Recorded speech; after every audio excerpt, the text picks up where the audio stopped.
करूया सर सुरू.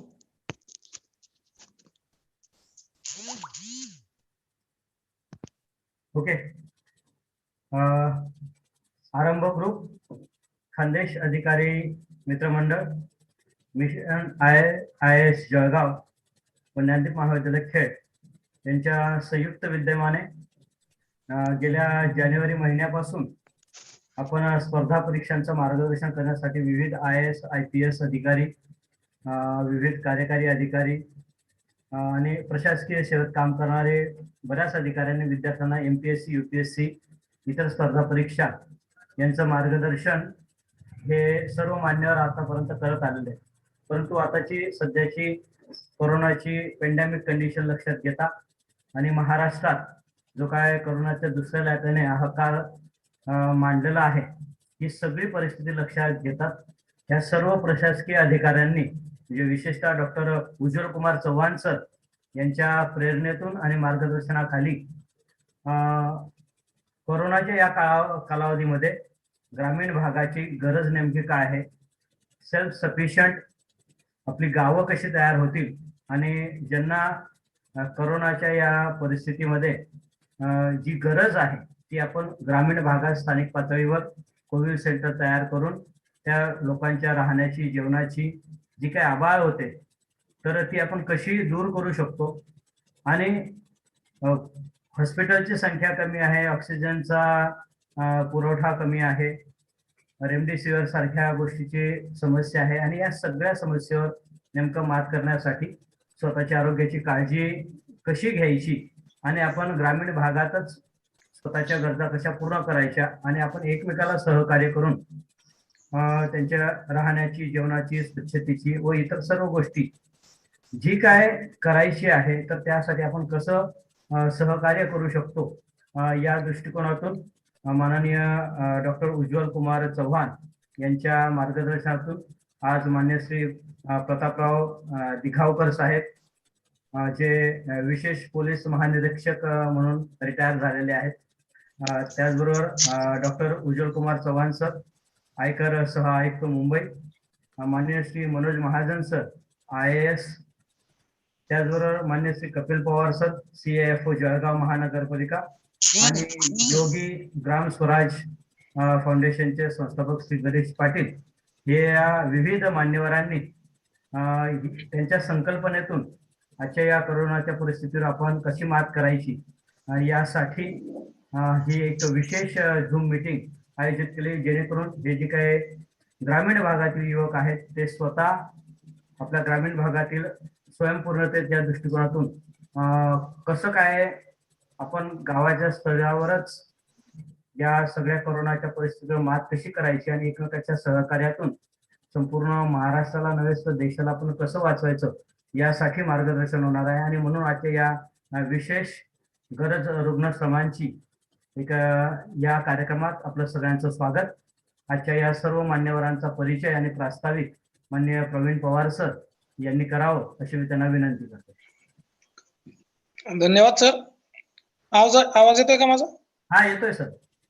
आरंभ ग्रुप चाळीसगाव, खानदेश अधिकारी मित्रमंडळ, मिशन IAS जळगाव व ज्ञानदीप महाविद्यालय खेड यांच्या संयुक्त विद्यमाने आयोजित आजच्या विशेष झूम मीटिंग मध्ये आज आम्ही ज्यांना आमंत्रित केलेले आहे ते आजचे प्रमुख अतिथी माननीय श्री प्रतापजी दिघावकर साहेब, सेवानिवृत्त विशेष पोलीस महानिरीक्षक, माननीय डॉक्टर उज्ज्वल कुमार चव्हाण सर, आयकर सहाय्यक सह आयुक्त मुंबई, माननीय श्री मनोज महाजन सर IAS, माननीय श्री कपिल पवार सर CAFO जळगाव महानगरपालिका व आमचा छोटा मित्र गिरीश, या सर्वांचं आजच्या झूम मीटिंग मध्ये स्वागत करतो.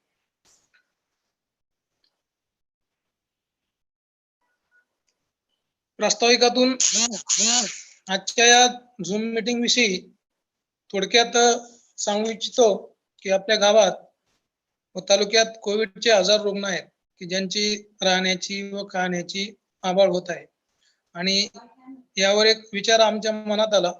उज्ज्वल दादांची संकल्पना होती, लोक आपल्या कुटुंबात संसर्ग पसरवत आहेत, त्यामुळे खेडेगावातील परिस्थिती दिवसेंदिवस गंभीर होत आहे आणि अशा परिस्थितीत गावातल्या गावात कोविड सेंटर उभारणे काळाची गरज आहे. यासाठी आपणच पाऊल उचलणे गरजेचे आहे लोकांचे गावातच विलगीकरण करणे, त्यांच्या जेवणाची, राहण्याची, स्वच्छतेची व्यवस्था करणे इत्यादी गोष्टी फार महत्वाच्या आहेत. आणि घरातील इतर व्यक्तींना यामुळे संसर्ग होणार नाही आणि गावातच कोविड सेंटर असल्यामुळे त्यांची काळजी घेणं सोपी होईल. म्हणून सर्वांनी आपापल्या पद्धतीने शक्यतो हातभार लावला पाहिजे. रुग्णांचे गावातल्या गावात व्यवस्थापन आणि गावातील स्वयंसेवक यांचे सहकार्य आणि नियोजन कसं असावे या बाबतीत चर्चा व कामाची योग्य दिशा ठरवण्याच्या दृष्टीने आजची झूम मीटिंग आयोजित केली जात आहे. आणि या मीटिंगला आपल्याला या बाबतीत मार्गदर्शन करण्यासाठी जे प्रमुख मान्यवर उपस्थित आहेत त्यांचा मी थोडक्यात परिचय करून देतो. परिचय करून देताना मान्यवरांनी आपला व्हिडिओ ऑन ठेवावा व मीटिंगच्या संयोजकांनी त्यांना ऑन द स्क्रीन ठेवावे. आजचे जे आपले प्रमुख अतिथी आहेत ते माननीय श्री प्रतापरावजी दिगावकर साहेब 2001च्या बॅचचे IPS अधिकारी असून विविध शैक्षणिक पदवे त्यांनी प्राप्त केलेले आहेत. ते विशेष पोलीस महानिरीक्षक नाशिक परिक्षेत्रात कार्यरत होते. ते नुकतेच सेवानिवृत्त झाले. भारतीय पोलीस सेवेत त्यांनी आपली सेवा दिलेली असून जर शिक्षणाच्या बाबतीत म्हणाल तर विविध ज्ञान शाखांमध्ये सरांचं योगदान आहे.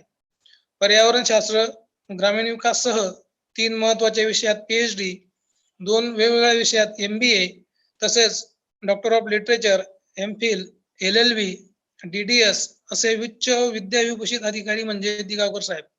पोलीस सेवेबद्दल राष्ट्रपती पदक त्यांना प्राप्त आहे. आपल्या मातीशी आणि गावाची नाळ न तुटू देणारे साहेब हे अत्यंत डाऊन टू अर्थ आहेत. उच्च पदावर असूनही ते गावाच्या मातीशी जोडलेले आहेत. सेवानिवृत्त झाले तेव्हा राष्ट्रीय महामार्ग नाशिक ते धुळ्यापर्यंत चांदवड, मुंगसे, सौंदाणे, पाटणी, मालेगाव ते बागलाण, साक्री, धुळे या गावापर्यंत दिगावकर साहेबांचे विद्यार्थ्यांनी व शेतकऱ्यांनी मोठमोठे बॅनर लावलेले पाहून त्यांच्याविषयीची असलेली कृतज्ञता दिसून येते. मला या ठिकाणी विशेष उल्लेख करावासा वाटतो की शेतकऱ्यांच्या फसवणुकीबाबत व विद्यार्थ्यांना नोकरीच्या आमिषापायी जी लूट केली जात असे यातील दोषींवर कारवाई करत नागरिकांना त्यांचे हक्काचे पैसे मिळवून देण्यात, फसवणूक करणाऱ्यास दंड करण्यात त्यांनी मोलाची भूमिका निभावली आहे. त्यांचा विविध क्षेत्रातील प्रचंड अनुभव आपल्याला मार्गदर्शनीय ठरेल. आपले भाग्य की ते आज आपल्यामध्ये झूम मीटिंग साठी उपस्थित आहेत. त्यानंतर आजचे दुसरे प्रमुख अतिथी आहेत माननीय doctor Ujjwal Kumar Chavan sir. 2000 बॅचचे IRS अधिकारी असून सध्या मुंबई येथे joint commissioner of income tax म्हणून कार्यरत आहेत. डॉक्टर उज्ज्वल कुमार चव्हाण यांनी चाळगाव तालुक्यात जलक्रांतीची चळवळ सुरू केली. मिशन 500 कोटी लिटर जलसाठा हे उद्दिष्ट डोळ्यासमोर ठेवून 65 ते 70 गावात त्यांच्या मार्गदर्शनाखाली जोरात काम सुरू आहे. त्यांनी आरोग्य, शिक्षण व ग्रामविकास या त्रिसूत्रीवर भर दिला असून अतिशय प्रभावीपणे या तीनही क्षेत्रात त्यांचं कार्य जोमाने सुरू आहे. आपण समाजाचं देणं लागतो या भावनेतून कृषी, आरोग्य, क्रीडा व धार्मिक क्षेत्रात आदरणीय उज्ज्वलदांनी समाजासाठी विविध स्वरूपात मोठी मदत करून दातृत्वाचा चांगला परिचय करून दिलेला आहे. अशी माणसं खूप थोडीशी असली तरी त्यांच्या असण्याने अनेकांना धीर मिळतो. सर्वसामान्य लोकांच्या विचारसरणी पलीकडे जाऊन ही माणसं स्वतःपुरता न जगता आपल्या जगण्याने इतरांचे आयुष्य कसे सुखमय होईल याच ध्यासात असतात. अशा लोकांच्या सक्षम खांद्यावर माणुसकीचा, समाजाचा डोलारा उभा असतो. ज्यांच्याकडून माणुसकीला, समाजाला अजूनही काही आशा आहे अशाच काही मोजक्या लोकांपैकी एक म्हणजे आदरणीय डॉक्टर उज्ज्वल कुमार चव्हाण सर. त्यानंतर आजचे आपले तिसरे प्रमुख अतिथी आहेत माननीय श्री मनोज महाजन सर. 2019च्या बॅचचे IAS अधिकारी असून ओरिसा केडर त्यांना मिळाले आहे. सामाजिक व शैक्षणिक क्षेत्रात काम करण्यास सर नेहमीच उत्सुक असतात. विविध प्रकारे ते या क्षेत्रात योगदान देत आहेत. पोलीस भरतीची तयारी करणाऱ्या विद्यार्थ्यांचे सरांनी पाचोरा तालुक्यात श्री राजेंद्र चिंचोले सर यांच्या सहकार्याने त्यांनी 10 ते 12 व्हॉट्सअप ग्रुप तयार केले आणि या ग्रुपमधील 2 ते 2.5 हजार विद्यार्थ्यांना मोफत ऑनलाईन डेली टेस्ट पाठवले जाते आणि या टेस्टची 7,500 रुपये फी स्वतः सरांनीच भरून गरीब व विद्यार्थ्यांना मदतीचा हात दिला आहे.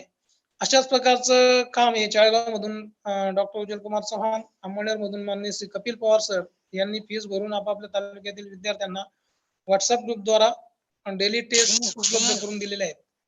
काही अधिकारी 5-10 वर्ष सेवा झाल्यानंतर सामाजिक क्षेत्राकडे वळतात, परंतु मनोज महाजन सर सुरुवातीपासूनच समाजोपयोगी उपक्रमात सहभागी होत आहेत.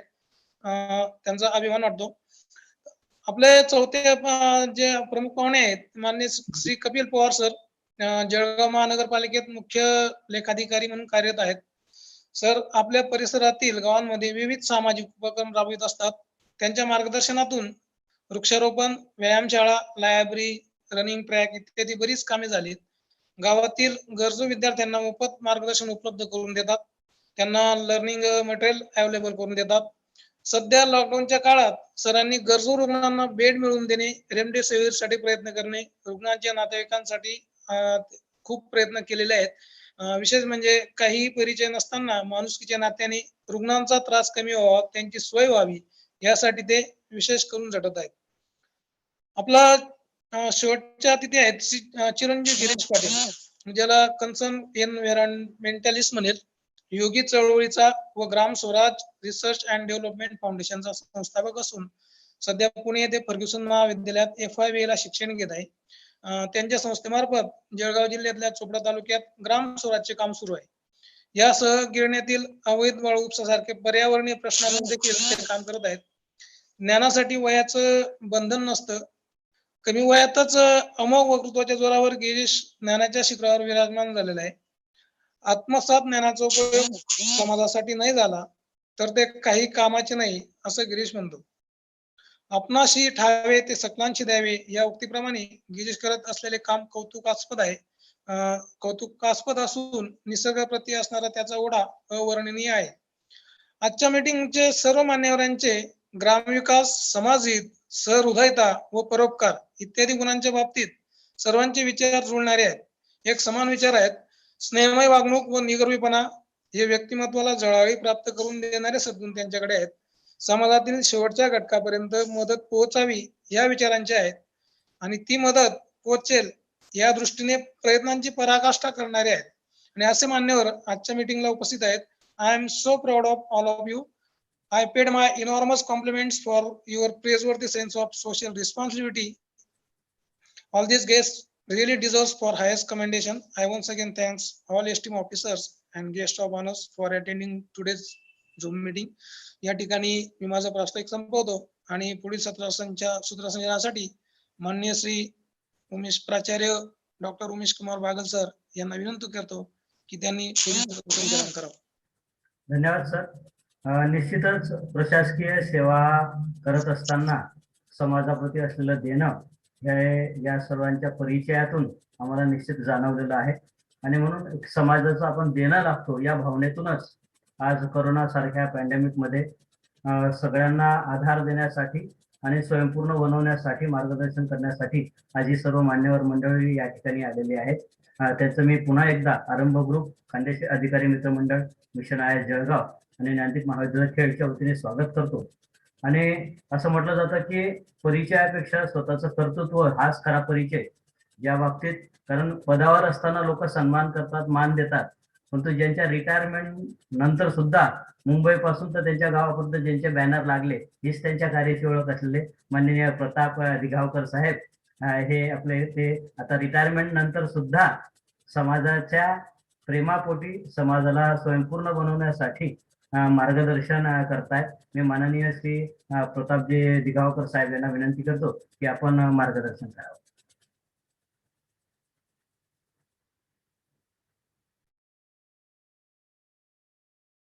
सर अनम्यूट करून घ्या, माईक अनम्यूट करा.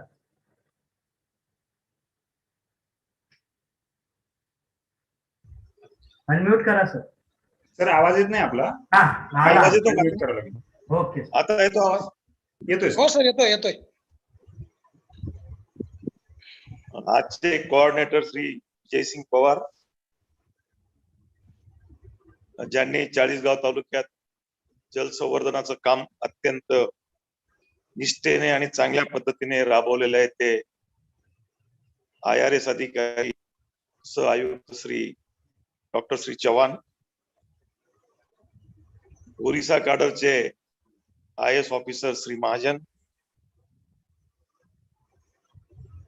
कॅफो जळगाव नगरपालिका श्री पवार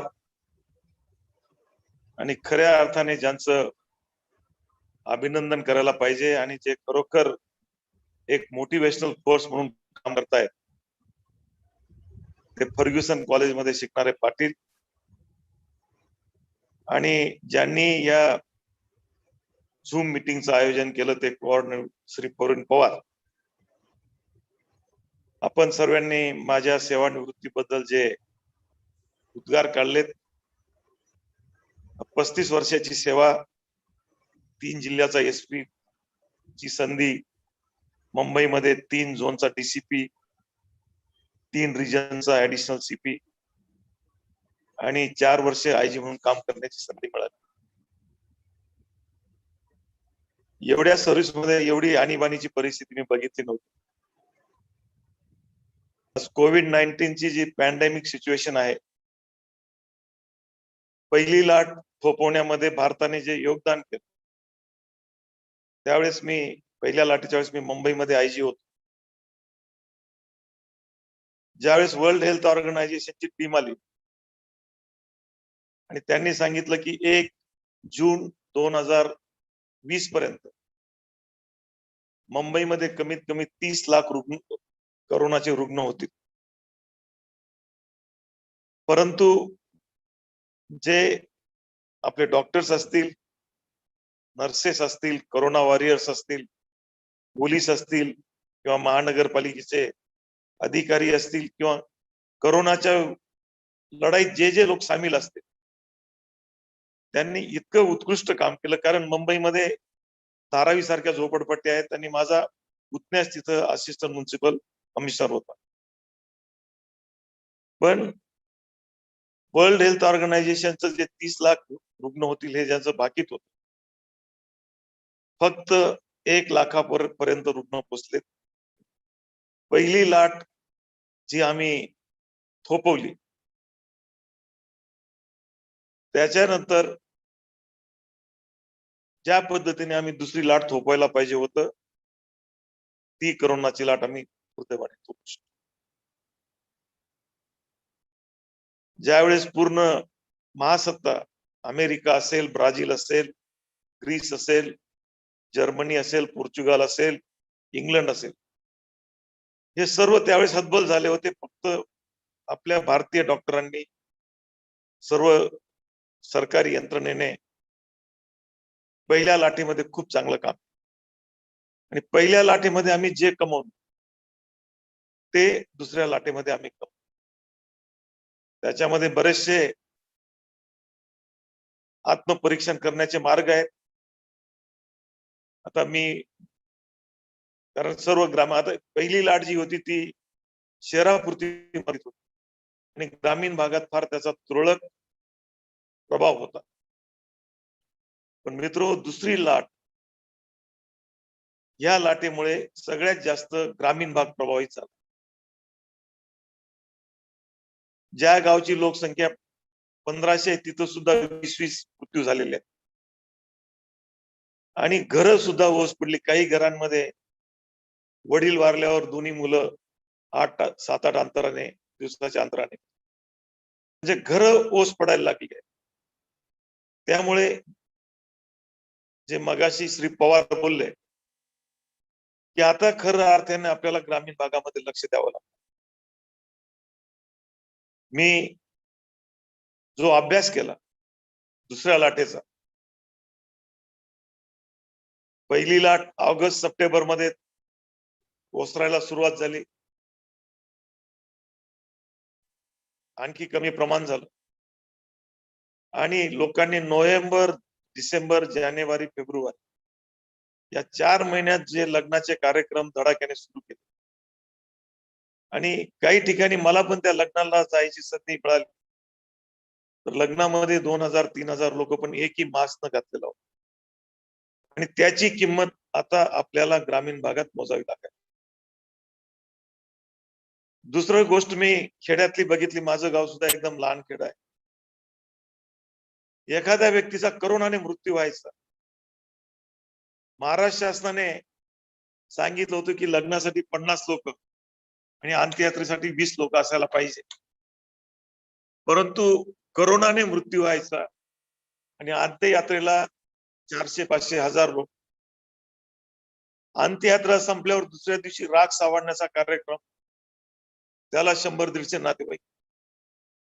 परत पंचक्रियेला 200-300 नातेवाईक. परत 10व्याला काही नातेवाईक. परत 13व्याला आणखी नातेवाईक. तर ज्या ठिकाणी समाजाला प्रबोधन करणं गरजेचं होतं किंवा प्रशासनाने आणि पोलीस खात्याने ज्या पद्धतीने ग्राम पातळीवर काम करायला पाहिजे होतं, तिथं आपण कुठेतरी कमी पडलो. परंतु आता 1 महिन्यापूर्वी ज्यावेळेस परिस्थिती हाताबाहेर जायला लागली, त्यावेळेस मी नाशिक परिक्षेत्रामध्ये धुळे, नगर, जळगाव, नंदुरबार आणि नाशिक ग्रामीण विलेज लेवलवर आम्ही टास्क फोर्स तयार केली की जर तुम्ही गावावर कंट्रोल केला, गावात करोना तुम्ही नियंत्रणाखाली आणला, तर तुम्ही देशातला करोना नियंत्रणाखाली आणू शकता.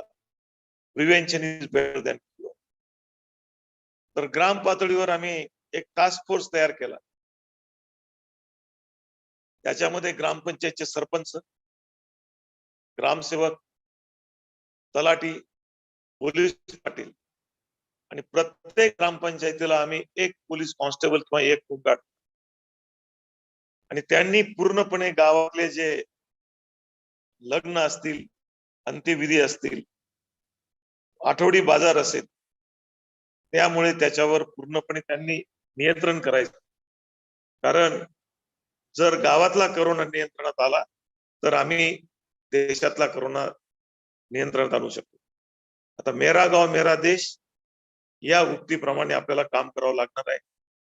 आणि दुसरी गोष्ट, मी स्वतः माझा व्हिडिओ काढला आणि व्हिडिओवर लोकांना पूर्वक आवाहन केलं की तुम्ही काही दिवस जनता कर्फ्यू लावा. जनता कर्फ्यू हा याच्यावरचा सगळ्यात चांगला उपाय. 8 दिवस तुम्ही भाजीपाला खाल्ला नाही तर काही फरक पडणार नाही. प्रत्येक खानदेशातल्या माणसाच्या घरामध्ये पापड, वडे, डाळी, कडधान्य असतात. आपण जर घराच्या बाहेरच जाणं टाळलं आणि घरात सुद्धा मास्क वापरणं सुरू केलं तर मी तुम्हाला सांगतो की आपण करोना विरुद्धची लढाई 100% जिंकू. खरंच मी तुम्हाला सांगतो, करोनावर उपाय नाहीये. वॅक्सिन घेतल्यावर सुद्धा करोना होणार नाही याची गॅरंटी नाही. आज दिवसातून मला 100 फोन येतात की नाना मला रेमडेसिवीर पाहिजे, असे पाहिजे. पण रेमडेसिवीरने सुद्धा करोना बरा होत नाही हे पण मी सांगतो. फक्त करोना बरा होतो तुम्ही तुमचे 3 पथ्य पाळा आणि गावागावात जाऊन आपल्याला सांगणं गरजेचं आहे. मास्क वापरा, सॅनिटायझर वापरा, घरात सुद्धा सोशल डिस्टन्सिंग ठेवा आणि घरात सुद्धा मास्क वापरा आणि घराच्या बाहेर. हे प्रत्येकाच्या मनावर बिंबवण्याची गरज आहे. नाहीतर आता लॉकडाऊन मध्ये बऱ्याच जिल्ह्याच्या फिगर आता काही कमी आलेल्या आहेत. पण ही इतकी मोठी मेडिकल इमर्जन्सी आहे की आज व्हेंटिलेटरच्या बेडसाठी चांगल्या हॉस्पिटलमध्ये 100 ची वेटिंग लिस्ट आहे. रेमडेसिवीर मिळत नाही, रेमडेसिवीरचा काळा बाजार होतो आणि आतापर्यंत जळगाव जिल्ह्यामध्ये आम्ही 21 लोक रेमडेसिवीरचा काळा बाजार करणारे अटक केले. आणि जे आपण मगाशी प्रास्ताविक करताना श्री पवार बोलले की गावोगावी आपल्याला विलगीकरण कक्ष काढावे लागणार आहेत. त्याचं मी कारण सांगतो. आज जर दवाखान्याचं बिल जर आपण बघितलं आणि खरोखर सरकारी यंत्रणा कुठेतरी कमी पडून राहिली. 8-8 दिवसाचं बिल 4-4, 5-5 लाख रुपये लोकांना मिळालेले आहेत. आणि काही ठिकाणी डेड बॉडी सुद्धा त्या फॅमिलीकडे पैसे नसल्यामुळे डेड बॉडी सुद्धा अडकून ठेवल्या होत्या.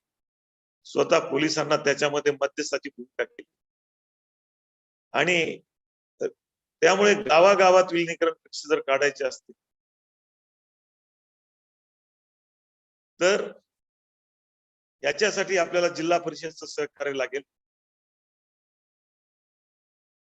कारण नुसतं विलगीकरण कक्ष काढून चालणार नाही.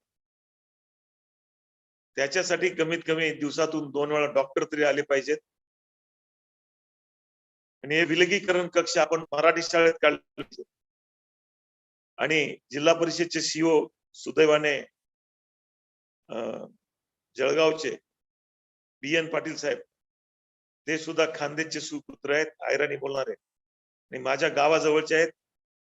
एक अत्यंत उमदा अधिकारी, समाजभिमुख काम करणारा अधिकारी, त्यांच्याशी मी लागल्यास बोलतो. जगातल्या मराठी शाळेमध्ये विलेज टास्क फोर्सच्या मदतीने आपण जर नियोजन केलं, काही NGOज असतील, काही रोटरी क्लब असतील, जायंट्स क्लब असतील, बरेचसे रोटरी क्लब आणि जायंट्स क्लबच्या माध्यमातून डॉक्टर्स पुढे येतात. त्याच्या माध्यमातून बऱ्याच ठिकाणी आम्ही गावोगावी विलगीकरण कक्ष सुरू केले आहेत, आयसोलेशन कोविड सेंटर, आणि ते सगळ्यात चांगली गोष्ट आहे. कारण 3 गोष्टी मी करोनामध्ये ऑब्झर्व केल्या. बरेचसे लोक करोना झाला या भीतीपोटी मानसिक दृष्ट्या खचून पण मरतात. दुसरे लोक हॉस्पिटलमध्ये ऍडमिट झाल्यावर त्यांना फिअर सायकोसिस येतो आणि हॉस्पिटलमध्ये जर एखाद दिवशी कोणी वारलं तर त्याचाही मानसिक परिणाम फार. मी माझ्या बाबतीतली केस सांगतो. एक आमचे मावस भाऊ ऍडमिट आहेत होकाड मध्ये आणि करोना झाला त्या दिवसापासून एवढे मानसिक दृष्ट्या खचून गेले तर दर दिवशी मी त्यांच्याशी 15 ते 20 मिनिटं बोलत असतो, मानसिक देत असतो. काही होणार नाही, 99% लोक चांगले होतात, तुझा स्कोर एकदम कमी आहे, तुला रेमडेसिवीरचे 2 इंजेक्शन दिले गेले, रेमडेसिवीर 100% त्याच्यावर रामबाण आहे, अशा गोष्टी सुद्धा कराव्या लागतात. तर या दुसऱ्या लाटेमध्ये आपल्याला 4 फ्रंटवर आपल्याला लढावं लागणार आहे. एक, करोना रोगाचं प्रतिबंध कसा होईल ते आपल्याला बघावं लागणार आहे. दुसरं, त्याचा फैलाव कसा थांबवता येईल गावातच. तिसरं, जनतेचा त्याच्यामध्ये सहभाग असला पाहिजे जनता कर्फ्यूच्या माध्यमातून. आता घोटी गावामध्ये त्यांनी 10 दिवस कर्फ्यू लावून टाकला जनता. देवळा गावामध्ये दर दिवशी 30 ते 40 पेशंट यायचे. तर गावाने सांगितलं की 10 दिवस आम्ही जनता कर्फ्यू, आम्ही किराणा माल घ्यायला सुद्धा गावाच्या बाहेर पडणार. तर तो जनता कर्फ्यू त्यांनी लावला. तर ते प्रमाण, जिथं मरण्याचं प्रमाण दिवसाला 5 ते 7 होतं, ते आता 0वर आलंय आणि कोविड पॉझिटिव्हचं प्रमाण सुद्धा 4 ते 5. तर मी आपल्या झूम मीटिंगच्या माध्यमातून तमाम बांधवांना, माता भगिनींना विनंती करतो की करोनावर ट्रीटमेंट नाही आहे. जी ट्रीटमेंट आहे ती जुजबी आहे. अजून कोणी खात्रीशीर सांगू शकत नाही की लस घेतल्यावर करोना होत नाही, पण तरी सुद्धा 4-4, 5-5 लाखाचे बिल पेशंट्सना येतात. ते आपण लक्षात घ्यायचं. जर तुम्हाला ऑक्सिजन, आणि आता ऑक्सिजन सिलेंडर मिळत नाही, ऑक्सिजन असेल तर व्हेंटिलेटर बेड नाही, व्हेंटिलेटर बेड आहे तर रेमडेसिवीर नाही, रेमडेसिवीर आहे तर आता कोवॅक्सिन आणि कोविशिल्ड हे वॅक्सिन सुद्धा आता मिळत नाही. हे मी आपल्याला, तर हा खूप चांगला उपक्रम आहे. याच्यासाठी जिल्हा परिषदेची मदत घेऊ आणि प्रत्येक 2-3 गावां मिळून एक जर विलगीकरण कक्ष आपण ठेवला.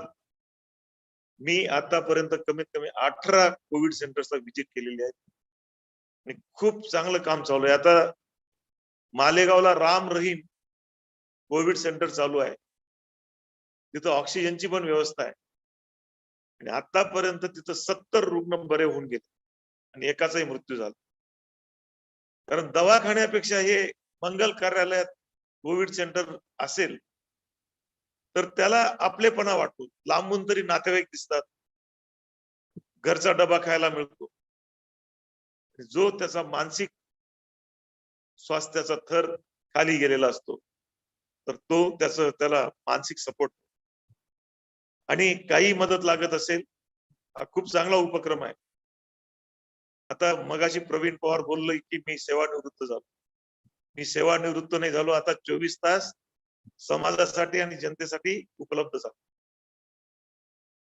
35 वर्ष सेवा झाली, IPS मध्ये 21 वर्ष झाली, 22 वर्ष.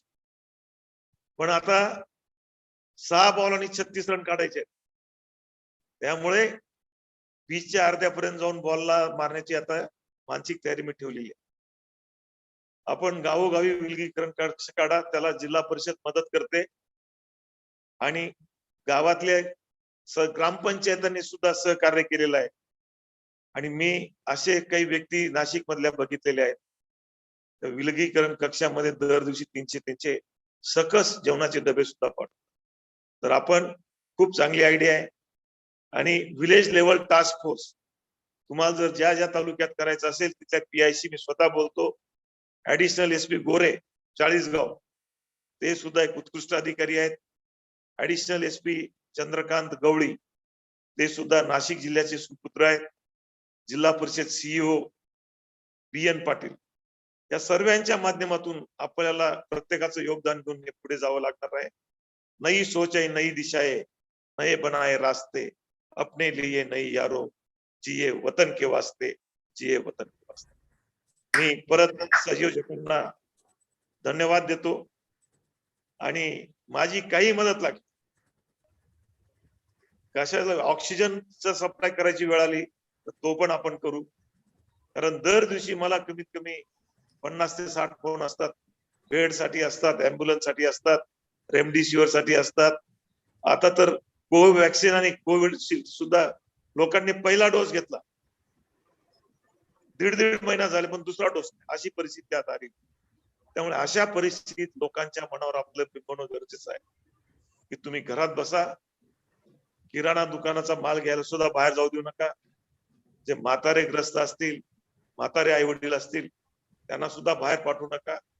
कारण प्रचंड प्रमाणात दवाखान्याचं बिल येऊन राहिलं आहे आणि घरादारातलं सोनं नाणं विकून बिल भरायची पाळी येईल, हे मी आपल्याला सांगतो. हातोडून मी कळकळीची विनंती करतो, कमीत कमी 15 दिवस तरी 1 जून पर्यंत तरी स्वतः जनता कर्फ्यू प्रत्येक गावाने लावून घेतलं पाहिजे. आणि या जनता कर्फ्यूच्या फक्त हा एकच उपाय आहे, जनता कर्फ्यू आणि स्वतःला घरामध्ये बंदिस्त करून घेणं आणि घरात सुद्धा मास्क वापरणं. जर आपण 1 जून पर्यंत हे केलं तर करोना हरणार, हिंदुस्थान जिंकणार, भारत जिंकणार, हे सांगायला काही ज्योतिषाची गरज नाही. जय हिंद, जय महाराष्ट्र. धन्यवाद साहेब, अतिशय छान असं मार्गदर्शन केलं आणि खरं म्हटलं तर आधी केलं आणि मग सांगितलं, या उक्तीप्रमाणे तुम्ही निश्चित गावागावात विलेज टास्क फोर्स सुरू केले आणि आज या वयात सुद्धा तुम्ही लोकांना ऑक्सिजन मिळण्यासाठी, बेड मिळण्यासाठी जे सहकार्य करता आहात आणि या वयात सुद्धा लोकांकडून काम करून घेण्याची जी हिंमत तुम्ही दाखवली तर ती निश्चितच आम्हाला सगळ्यांना प्रेरणा देणारी आहे. निश्चितच तुम्ही केलेलं मार्गदर्शन हे आम्हाला सगळ्यांना उपयोगात येईल आणि तुम्ही जे आव्हान केलेलं आहे की किमान पुढचे 15-20 दिवस तरी स्वयंशिस्तीने आपण स्वतःला विलगीकरण करून घेऊया आणि कुठेही बाहेर न जाता करोनाला हरवूया. गाव जिंकलं तर देश जिंकेल, गावातून करोना गेला तर देशातून करोना जाईल, हे आपलं जे मार्गदर्शन आहे याचा निश्चितच आम्हाला सगळ्यांना फायदा होईल. आपल्या मार्गदर्शनाबद्दल धन्यवाद. मातीशी इमान ठेवत कर्तव्याची गगन भरारी घेणारे आणि पाणी चळवळीचे वारकरी सनदी अधिकारी IRS doctor Ujjwal Kumar Chavan sir यांना मी विनंती करतो की आपण देखील आपलं मार्गदर्शन करा. धन्यवाद. कार्यक्रमाला उपस्थित मान्यवर, माझा आवाज व्यवस्थित येतोय? हो सर. हो. मान्यवर श्री दिगावकर सर, आमचे मित्र मनोजराव महाजन, आमचे जळगावचे मित्र कपिल दादा, आपले यंग इमर्जिंग लीडर्स गिरीशराव, कार्यक्रमाचे आयोजक प्रवीण सर आणि उमेश सर, आणि माझे विद्यार्थी मित्रमैत्रिणींनो, सर्वांना नमस्कार. आरंभ ग्रुप चाळीसगाव आणि खानदेश अधिकारी मित्रमंडळ आणि सर्व आयोजक यांनी एक खूप स्तुत्य असा उपक्रम गेल्या काही महिन्यांपासून राबवत आहेत की दर आठवड्याला जे प्रशासकीय अधिकारी आहेत त्यांचं मुलांशी इंटरॅक्शन घडवून आणायचं, त्यांची चर्चा घडवून आणायची, आणि त्या निमित्ताने जे खानदेशातले मुलं आहेत तर त्यांना एक चांगलं गायडन्स, रिअल गायडन्स मिळतंय. त्याच्यामध्ये अभ्यास कसा करावा यापासून जे जगावं कसं इथपर्यंत सर्व प्रकारचं मार्गदर्शन मिळत आहे. आज जो विषय निवडलेला आहे तो आजच्या परिस्थितीला फार रिलिव्हंट लागू होणारा असा विषय कोरोना. आता जसं सरांनी सांगितलं की मागच्या वर्षी फक्त सिटीजमध्ये, शहरांमध्ये असणारा आजार होता, पण तो यावर्षी खेड्यापाड्यापर्यंत पोहोचलाय. जसं सरांनी सांगितलं की 1500 लोकसंख्या असलेल्या गावामध्ये 20, 30, 40, 50 रुग्ण आहेत, आणि ही परिस्थिती सर्व खानदेशात आहे, सर्व महाराष्ट्रात आहे, सर्व देशभर पण अशीच परिस्थिती आहे. आणि यावरून जो होणारा तणाव आहे तर त्याच्यामधून मेडिकल हेल्थ सिस्टीमवर एक तणाव निर्माण झाला. विद्यार्थ्यांना हे अभ्यासाच्या दृष्टीने पण कामात येईल.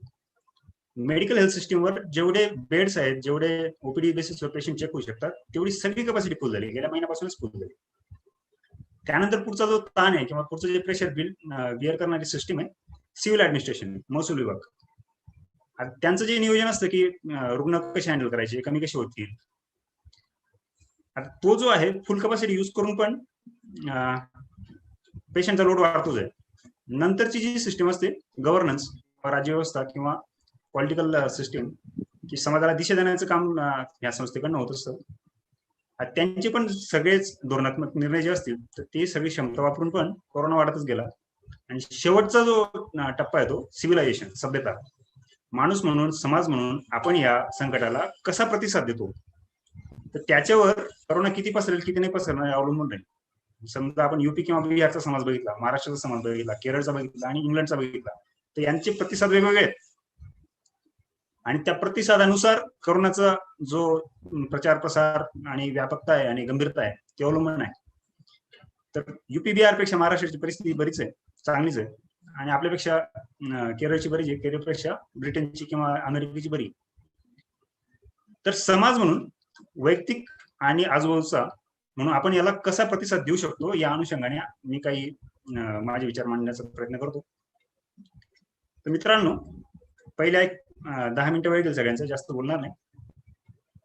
पहिल्या एक 5 मिनिटात साधारणतः कोरोना याबद्दल सांगेल. मी स्वतः डॉक्टर आहे, एमबीबीएस झालेलं आहे माझं. गव्हर्नमेंट मेडिकल कॉलेज मिरज मधून एमबीबीएस केलं, जे हॉस्पिटलला मी इंटर्न होतो.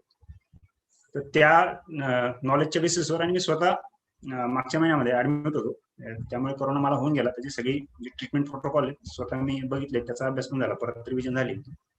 त्या अनुषंगाने कोरोनाबद्दल एक थोडक्यात माहिती देतो, जेणेकरून तुम्हाला स्वतःसाठी आणि तुमच्या कुटुंबासाठी उपयुक्त की काय कधी करायला पाहिजे हे माहित असेल. आणि पुढचा जो हाफ असेल 5 मिनिटांचा, त्यामध्ये आम्ही चाळीसगावला रुग्णाश्रम नावाने आमच्या 2002 12वी बॅचच्या मुलांनी, आमचे सगळे बॅचमेट एकत्र आले, 110 बॅचमेट, आणि त्यांनी एक खूप चांगला उपक्रम सुरू केला. बॉईज हॉस्टेल के आर के कॉलेज मालेगाव रोडला जे आहे, तर तिथं 50 बेडचं रुग्णाश्रम, उपचार केंद्र नाही, काळजीवाहू केंद्र, विलगीकरण कक्ष, आयसोलेशन सेंटर म्हणून सुरू केलं. तर सर तुमचं त्यामध्ये मदत लागेल आम्हाला, कारण जर कधी त्याला कनेक्ट करून देता आला आपल्याला झेडपीसी आणि पोलीस डिपार्टमेंटशी, तर रुग्णांना पण फायदा होईल आणि हे सेंटर पण एक छान पद्धतीने चालवता येईल. तर ते सेकंड हाफ मध्ये सांगतो मी. तर फर्स्ट हाफ आपण सुरू करू. की मित्रांनो, कोरोना हा जो आजार आहे तुम्हाला सगळ्यांना माहिती आहे, नाकातून जाणार, तोंडातून जाणार, डोळ्यातून जाणार, घशात काही एखादी दिवस थांबला थांबेल, नंतर फुफ्फुसात जाणार. जो पहिला आठवडा असतो, तो पहिला आठवडा जेव्हा इन्फेक्शन होतं, तर त्यावेळेस आत गेल्यानंतर त्याचं रेप्लिकेशन होतं, त्याची वाढ होते, विशेषतः फुफ्फुसामध्ये. आणि त्यावेळेस आपल्याला लक्षणं काय असतात? ताप येतो, अंगदुखी होते, खूप अंगदुखी होते, काहींना डोकेदुखी होते, काहींना लूज मोशन होतात, म्हणजे पोटामध्ये गडबड होते.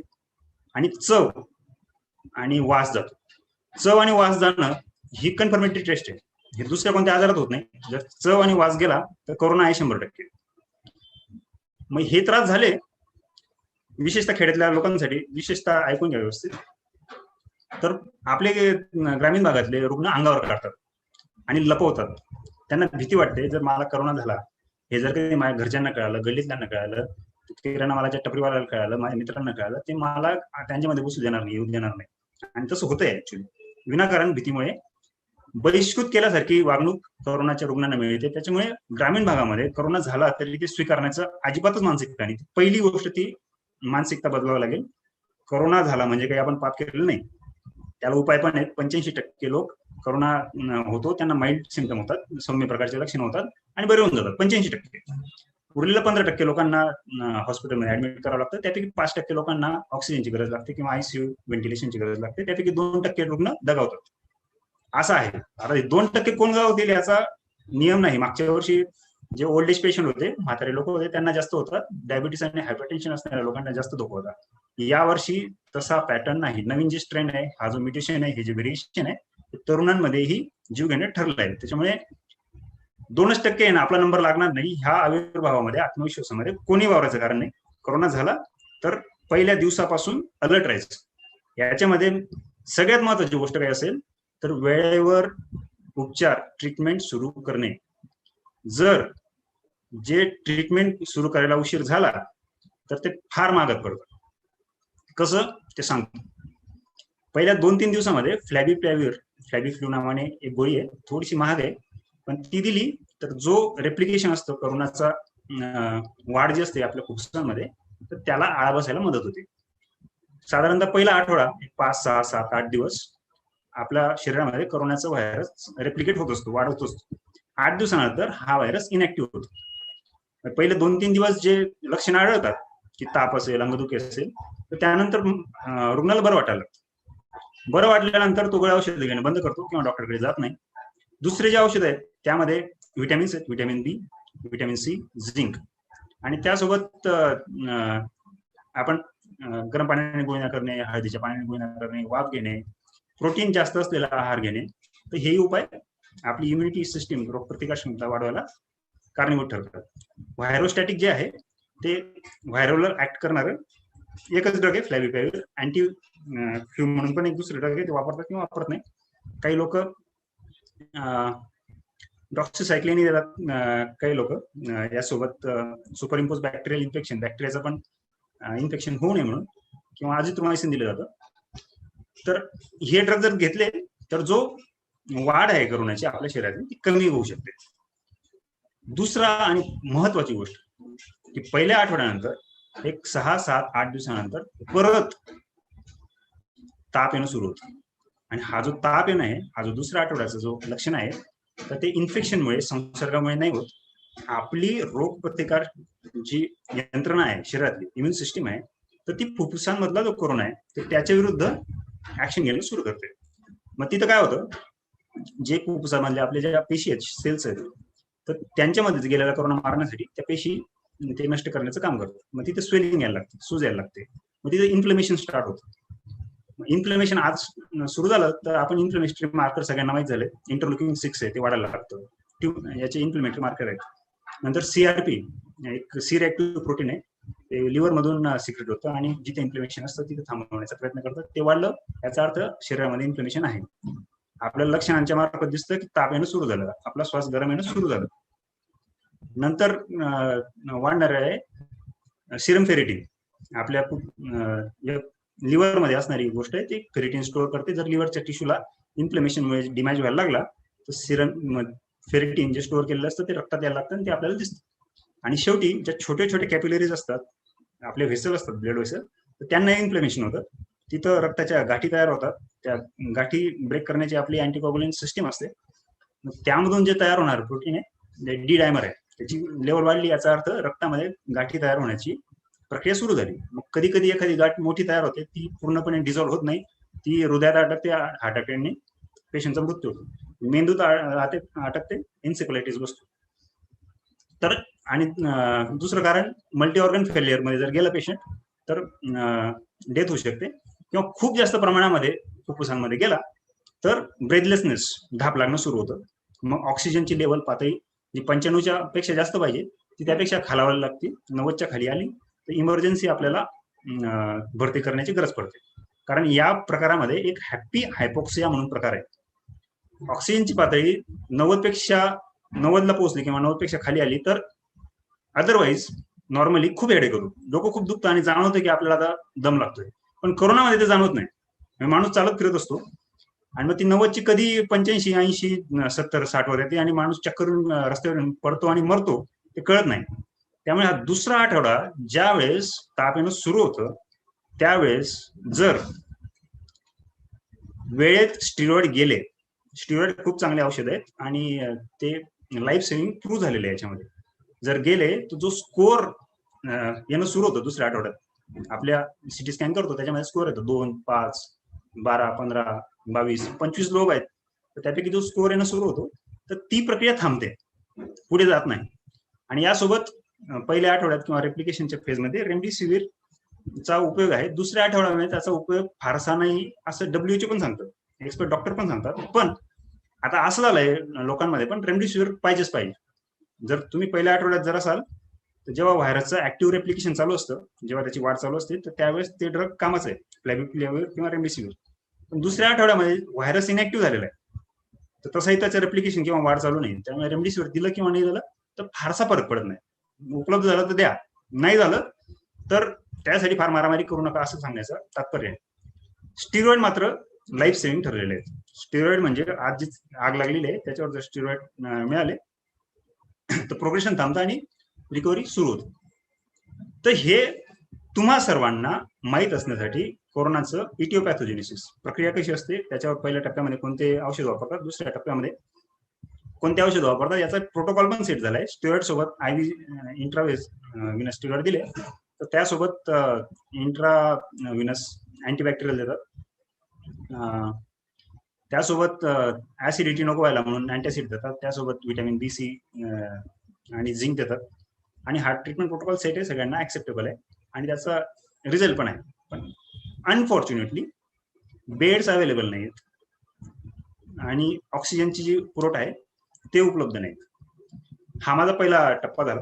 दुसरा टप्पा जो आपला रुग्णाश्रमाची गरज याबद्दल बोलणार आहे, ती का झाली आहे की गावागावामध्ये 50, 100, 200, 300 पेशंट आहेत आणि ते पहिल्या आठवड्यात जर घरी राहिले तर ते एक माणूस पूर्ण घराला इन्फेक्ट करून टाकतो, संसर्ग करून टाकतो.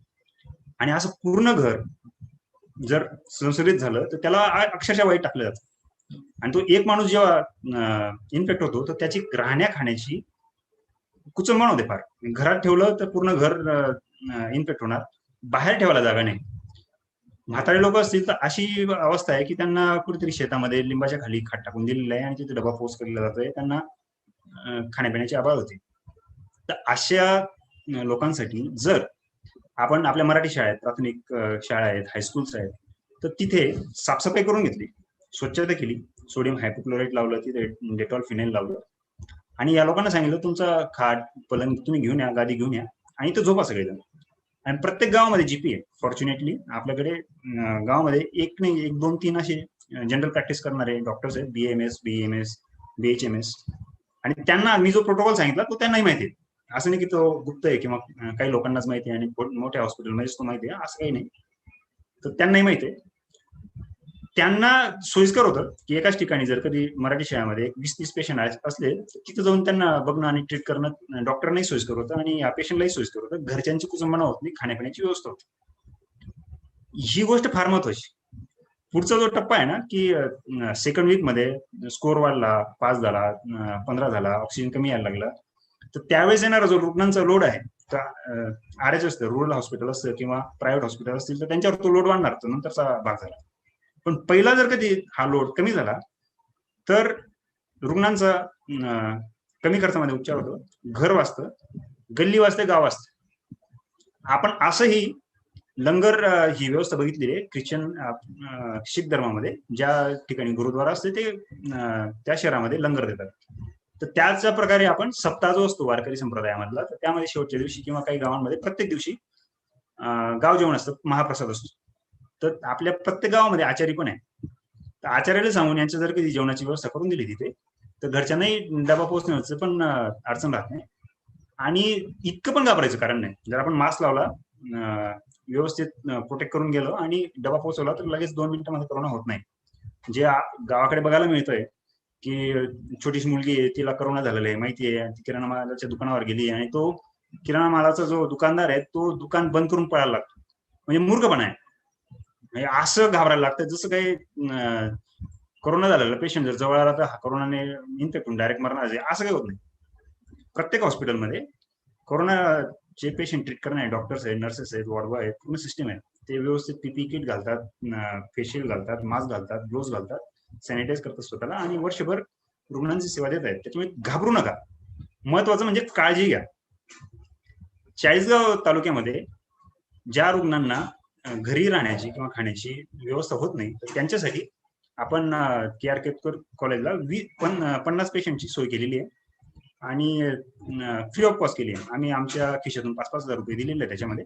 तर तो जो फंड जमा झालाय, निधी जमा झालाय, तो संपेपर्यंत फुकटामध्ये तुम्हाला तिथं आल्यानंतर देणगी ती वाटली ती द्यायची, नाही वाटली तर कंपल्शन नाही, ती व्हॉलंटरी आहे. जो काही खर्च असेल आम्ही नो प्रॉफिट नो लॉस बेसिसवर सुरू केलंय. पण पेशंटची परिस्थिती बघता 500-1000 रुपये पण फार मोठी गोष्ट वाटते ग्रामीण भागातल्या पेशंटला, रुग्णांना. तर ती बघता जेवणा खाण्याची, राहण्याची आणि स्वच्छतेची जबाबदारी आम्ही घेतली. आमच्या बॅचमध्ये 12 डॉक्टर्स आहेत, त्यापैकी 4 डॉक्टर MBBS आणि MD झालेले आहेत, 8 डॉक्टर्स GP जनरल प्रॅक्टिशनर्स. तर हे डॉक्टर तिथे येऊन 3 डॉक्टरांनी जबाबदारी घेतली आहे. IMA Indian medical association Chalisgaon त्यांनी ही सहकार्य करण्याची तयारी दर्शवली आहे. रुरल हॉस्पिटलचे जे इन्चार्ज आहेत ते आमचे बॅचमेट आहेत, तर त्यांनी सहकार्य करण्याची तयारी दर्शवली आहे. पण आम्ही सांगताना हे उपचार केंद्र आहे असं सांगत नाही, हे विलगीकरण कक्ष आहे एवढंच सांगतो. कारण उपचार केंद्र सांगितलं तर ती उपचाराची जी जबाबदारी आहे तर ती ह्या केंद्रावर पडते. आम्ही सांगतो की तुम्ही तुमचा उपचार तुमच्या स्वेच्छेने तुमच्या डॉक्टरकडे करा, जे प्रिस्क्रिप्शन येतील घेऊन या, इथं गोळ्या खा. इथं तुमचं 2 वेळेस आम्ही ऑक्सिजन सॅच्युरेशन आणि टेम्परेचर मेंटेन करू. 2 वेळेस रूम साफ होणार, 4 वेळेस जेवण मिळणार, सकाळी नाश्ता, दुपारी जेवण, संध्याकाळी नाश्ता आणि रात्री जेवण. 4 वेळेस व्यवस्थित चांगलं जेवण मिळेल तुम्हाला. आणि आयसोलेट झालं, 8 दिवस आराम केला तुम्ही, व्यवस्थित होऊन जाल. जर अनफॉर्च्युनेटली 95 पेक्षा ऑक्सिजनची पातळी कमी आली तर आम्ही विनंती करतो की तुम्ही कोणत्या तरी हॉस्पिटलमध्ये जा किंवा घरी जा. 90 पेक्षा कमी आली तर मात्र कंपल्सरी RH हॉस्पिटलला किंवा घरी पाठवण्याचं व्यवस्था करण्यात येते.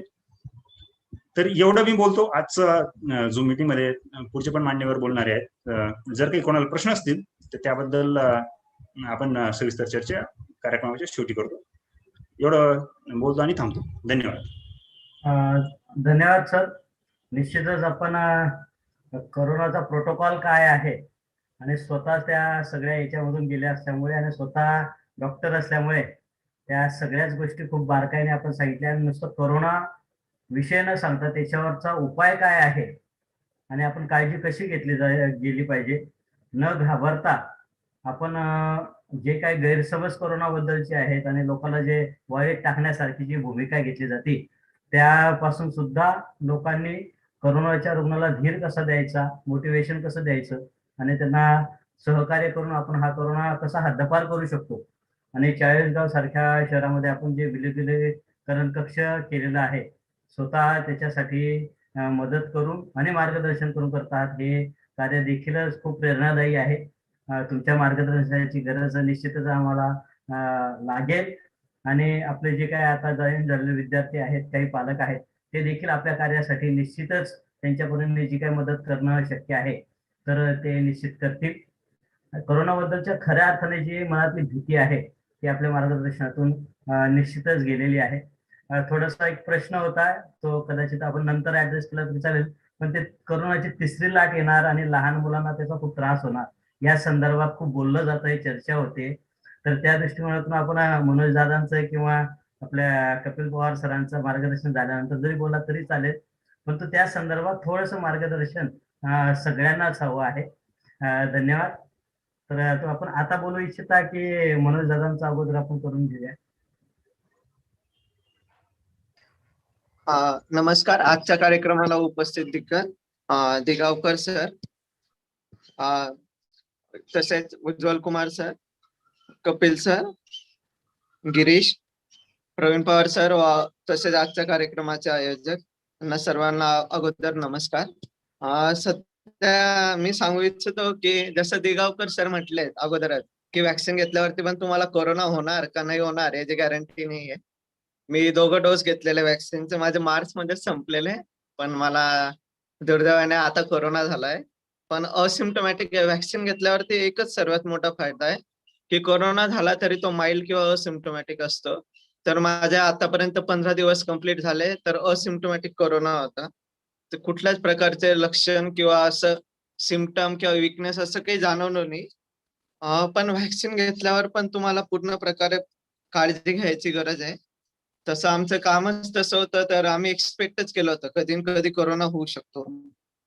तर तो शेवटी झाला दुर्दैवाने. पण व्हॅक्सिनमुळे खूप जास्त फायदा झाला, ही पहिली महत्वाची गोष्ट. आणि आजच्या कार्यक्रमामध्ये जे आज प्रथम दिगावकर सरांनी सांगितलं की ही अवस्था महाराष्ट्रात किती वाईट झाली, आणि जेव्हा महाराष्ट्राचे बीएमसी कमिशनर इक्बाल सर सांगायचे की पूर्ण ऑल ओव्हर कंट्रीमध्ये कोरोना येईल, तर बरेचसे लोक असे हसायचे की असं कशाला होईल आणि काय नाही, हे तर व्हॅक्सिन खपवण्यासाठीची स्ट्रॅटेजी वगैरे असं बरचसं टॉक झालेलं आहे अगोदर पण. आणि त्यामुळेच आपण पाहतोय की पूर्ण भारतभर ही परिस्थिती खूप गंभीर झालेली आहे. त्यानंतर जसं आपल्याला उज्ज्वल सरांनी सांगितलं की रुग्णाश्रमाची गरज काय आहे, तर त्याचा मी खरोखर इथे एक्सपिरियन्स घेतलाय. मी बलंगीर जिल्ह्यात ओडिसामध्ये काम करत होतो. तर तुम्हाला सांगतो की इथे जी सिस्टीम आहे, आणि आज पण पूर्ण ओडिसामध्ये कोरोनाचे 11,804 लोक पॉझिटिव्ह सापडले आणि डेली डेथ आहे 20 किंवा 21. तर हे एवढं कसं काय ओडिसा कंट्रोल करताय, तर त्याच्या मागे एकच लॉजिक आहे, यांना खूप जास्त ओडिसा स्टेटला डिझास्टर मॅनेजमेंटची सवय आणि अँटिसिपेट करता गोष्टी की पुढे इतकं वर्स्ट होऊ शकतं, तर वी शुड बी रेडी.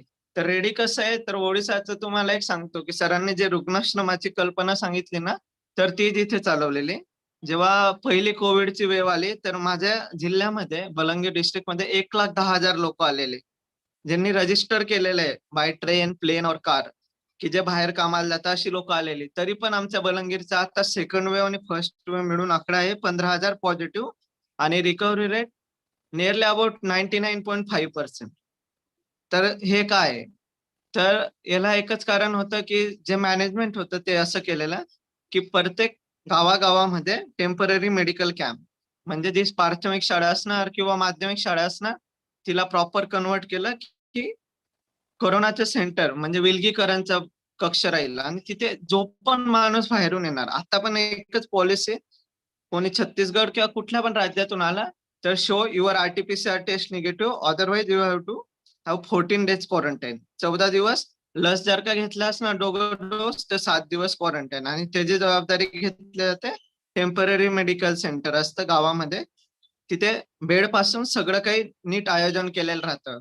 आणि हे जर सर्वात मोठं यश याच्यामुळेच आहे की सरपंचाला जे डिझास्टर मॅनेजमेंट ऍक्ट मध्ये कलेक्टरला पॉवर देण्यात आले, त्या काही पॉवर सरपंचाला डिझॉल्व्ह केल्यात, की सरपंचाला कलेक्टरचं म्हणजे तुम्ही त्या मोमेंटला तुम्ही डिसिजन घेऊ शकता. तर तिथे 10 जणांची एक टीम असते प्रत्येक गावाला, त्यामध्ये सरपंच, 2 वॉर्ड मेंबर, 2 टीचर, एक पीओ पंचायत ऑफिसर असतो, एक कम्युनिटी मोबिलायझर असतो जो मनरेगाच्या कामांसाठी असतो प्रायव्हेट पार्टीकडचा, आणि गावातले 2-3 गृहस्थ मिळून, आणि त्या समितीमध्ये बीडीओचा एक प्रतिनिधी असतो. असे 10 जण मिळून एक समिती असते. तर ते हेच करायचे की गावात कोणी पण येत असेल त्यांचं रजिस्टर मेंटेन ठेवायचं, त्यांना 14 दिवस कंपल्सरी क्वारंटाईन करायचं. आता कंपल्सरी क्वारंटाईन केलं, ओडिसा बाय डिफॉल्ट महाराष्ट्रापेक्षा डेव्हलप नाहीये, गरीबच आहे. तर इथे लोकांचा एकच महत्वाचा प्रश्न होता की आमचं पोटा पाण्याचे पैसे जातात, आमचं सर्व काही असणार त्या हातावरती पोट आहे, तर आम्ही 14 दिवस त्यावरती एक इलाज केला, तुम्ही फक्त क्वारंटाईन सेंटरला या, 14 दिवस राहा. तुम्ही आल्यापासून तुमचा वेलकम किट भेटणार, त्याच्यामध्ये बकेट, सॅनिटायझर पासून साबण, 2 मास्क, तुमचं जॉब कार्ड, आधार कार्ड, राशन कार्ड, ज्या पण गव्हर्नमेंटच्या स्कीम असणार ज्याला तुम्ही इलिजिबल असणार ते 14 दिवसात प्रिपेअर करू. आणि इथे गव्हर्नमेंटकडे थोडं म्हणजे पैशाचं तसं काही प्रॉब्लेम नाही होता, म्हणून प्रत्येकाला 14 दिवस राहिले. 18 वर्षाच्या वरील जो पण असेल त्याला 2,000 रुपये इन्सेंटिव्ह देण्यात आलं. तर लोक खुशीने 14 दिवस राहिलेले. तर हे ओडिशाने एकाच गोष्टीमुळे केलं की जेवढ्या इथे कंपन्या आहेत तेवढ्यांना सर्वांना सोशल रिस्पॉन्सिबिलिटी CSR असतो तो सगळा कोरोना डायव्हर्ट केलाय. त्यानंतर हे असं 14 दिवस तुम्हाला कंपल्सरी राहावं लागतं असं फर्स्ट फेज मध्ये केलेलं आहे. त्यानंतर पुढची सिस्टीम आहे CCC कोविड केअर सेंटर, ते असायचे तालुक्या लेवलला. म्हणजे कोणाला जर का हे 14 दिवसामध्ये सिम्पटम्स आले, जर का मॉडरेट सिम्पटम असणार तर तो CCC ला जाणार पुढे. तो CCC ला ट्रान्सफर होईल जिथे तुम्हाला मेडिकल फॅसिलिटी भेटणार बऱ्यापैकी चांगलं. आणि जर का सिव्हिअर जर का झाला तर डिस्ट्रिक्ट कोविड हॉस्पिटलला जाणार. तर यामध्ये गव्हर्नमेंटने एक पहिल्यापासूनच ठेवलं की all facility will be provided by government. काही प्रायव्हेट हॉस्पिटलने काही नाही. आणि हे पूर्ण वेगळं ठेवलंय. जे आपलं OPD सब सेंटर असणार किंवा प्रायमरी हेल्थ सेंटर असणार हे सगळ्यांपासून वेगळं ठेवलं. म्हणजे कोरोनासाठी डेडिकेटेड पूर्ण मिशनरी आणि प्रत्येक जिल्ह्यामध्ये 200 बेडचं डेडिकेटेड हॉस्पिटल आहे ओडिसामध्ये. तर हे खूप कामात आलं. तर आता सेकंड वेव्हला काय झालं तर अँटिसिपेट कसं करायचं, तर हे गव्हर्नमेंटचे सेकंड वेव्ह जेव्हा UK मध्ये आली तेव्हापासून चर्चा चालू होती की इकडे पण खूप जास्त फर्स्ट वेव्ह आपण कंट्रोल करून घेतली पण सेकंड नाही करू शकणार. ज्या दिवशी महाराष्ट्रात लॉकडाऊन डिक्लेअर झाला, ज्या दिवशी महाराष्ट्रात केसेस यायला लागले 500 त्या दिवसापासून ओडिसात महाराष्ट्रातून जो पण येतो त्याला कंपल्सरी RT-PCR आहे आणि 7 दिवस आयसोलेशन होतं. आणि ज्या दिवशी महाराष्ट्रात डिक्लेअर केलं मुख्यमंत्र्यांनी की लॉकडाऊन होईल त्या दुसऱ्या दिवशी ओडिसा गव्हर्नमेंटने 20 डिस्ट्रिक्ट जे सर्वात जास्त कोरोना वाढते त्यांना लॉकडाऊन केलं. तर हे एक प्लॅनिंगचा भाग आहे. तर सरांनी जे रुग्णाश्रमाची आयडिया सांगितली ना त्यामध्ये आम्ही खूप काम केलेलं होतं. माझ्या एकट्या डिस्ट्रिक्टमध्ये 40,000च्या वर असे बेड आम्ही तयार केलेले होते गावागावात. म्हणजे तुम्ही विचार करा आमच्याकडे 317 GPA आणि 40,000 बेड होते. तर ह्या स्केलला त्यांनी काम केलेलं. फक्त इथे काय होतं all funding given by government. आता महाराष्ट्रात तेवढं होऊ नाही शकत आहे सध्याला, कोरोना आता बाहेर गेलाय. तर आता सर्वांनी मिळून एक जे सगळ्यांनी वर यायला पाहिजे आणि सगळ्यांनी मिळून एक काम करायला पाहिजे. जे आता रुग्णाश्रमाची आयडिया सर सांगताय ती खूपच चांगली आयडिया आहे आणि ती मॅनेज आमच्याकडे पूर्ण करते BDO म्हणजे काय ZP चा स्टाफच करतोय. आणि तहसीलदार इन्फोर्समेंटसाठी की तुम्ही मॅनेज नका करू, तुम्ही फक्त इन्फोर्स करा. आणि सरपंच आणि पॉलिटिकल लीडरला नेहमी हाताशी ठेवलं आणि त्यांना सांगितलं की तुम्हाला इतका पॉवर देतो की कोणी कोरोना पॉझिटिव्ह आला तरी पण दुकान चालवत असणार किंवा काय करत असणार ऍक्टिव्हिटी करत असणार तर त्या घराला तुम्ही लॉक लावू शकता. तर एवढा पॉवर दिलेला तर याच्यामुळे सक्सेस झाला. तर आता पण तेच होत आहे. तर फक्त एवढं आहे की महाराष्ट्रात आपल्याला एक करता येईल की सरांनी जे रुग्णाश्रमाची आयडिया सांगितली त्यामध्ये आपल्याला अजून की आमच्याकडे जे मायक्रो मॅनेजमेंट केलेलं होतं त्यामध्ये पाहिलं की 6 प्रकारचे आम्ही रजिस्टर डेली मेंटेन करायचो. एक राहायचं इन तुम्ही कुठल्या दिवशी आत आले, एक राहायचं आउटचं रजिस्टर तुम्ही कुठल्या दिवशी जाणार आहे, नंतर डेली व्हिजिटर्स की व्हिजिट करण्याला कोण कोण येतं त्यांचे वेगळे रजिस्टर, ते डॉक्टर असो आशा असो ANM असो. आता प्रत्येक गावात आमच्याकडे ते इतके डॉक्टर नव्हते तर आशाने ANM ला ट्रेन केलं. 7 दिवसाची त्यांना ट्रेनिंग दिली सिंपल की तुम्हाला काय करायचं, टेम्परेचर कसं मोजायचं, ऑक्सिमीटरवरती काय करायचं, बेसिक कोरोनाचं मेडिसिन काय आहे, कुठलं सिम्पटम आलं तर कोरोना आहे, कुठलं नाही आलं तर काय आहे. तर असं त्यांना एकदम साधं ट्रेनिंग दिलेलं. आणि आशा तर प्रत्येक गावात आहे, ANM पण प्रत्येक गावात असतं, अंगणवाडी वर्कर. त्यांना ट्रेनिंग दिलं आणि यांना एकच काम की डेली जाऊन प्रत्येक रुग्णाचं तुम्ही 2 वेळा दिवसातून ऑक्सिजन मोजा आणि टेम्परेचर मोजायचं. तर त्यांना हे काम दिलेलं आहे. हे झालं तिसरं रजिस्टर मेंटेन केलेलं राहायचं.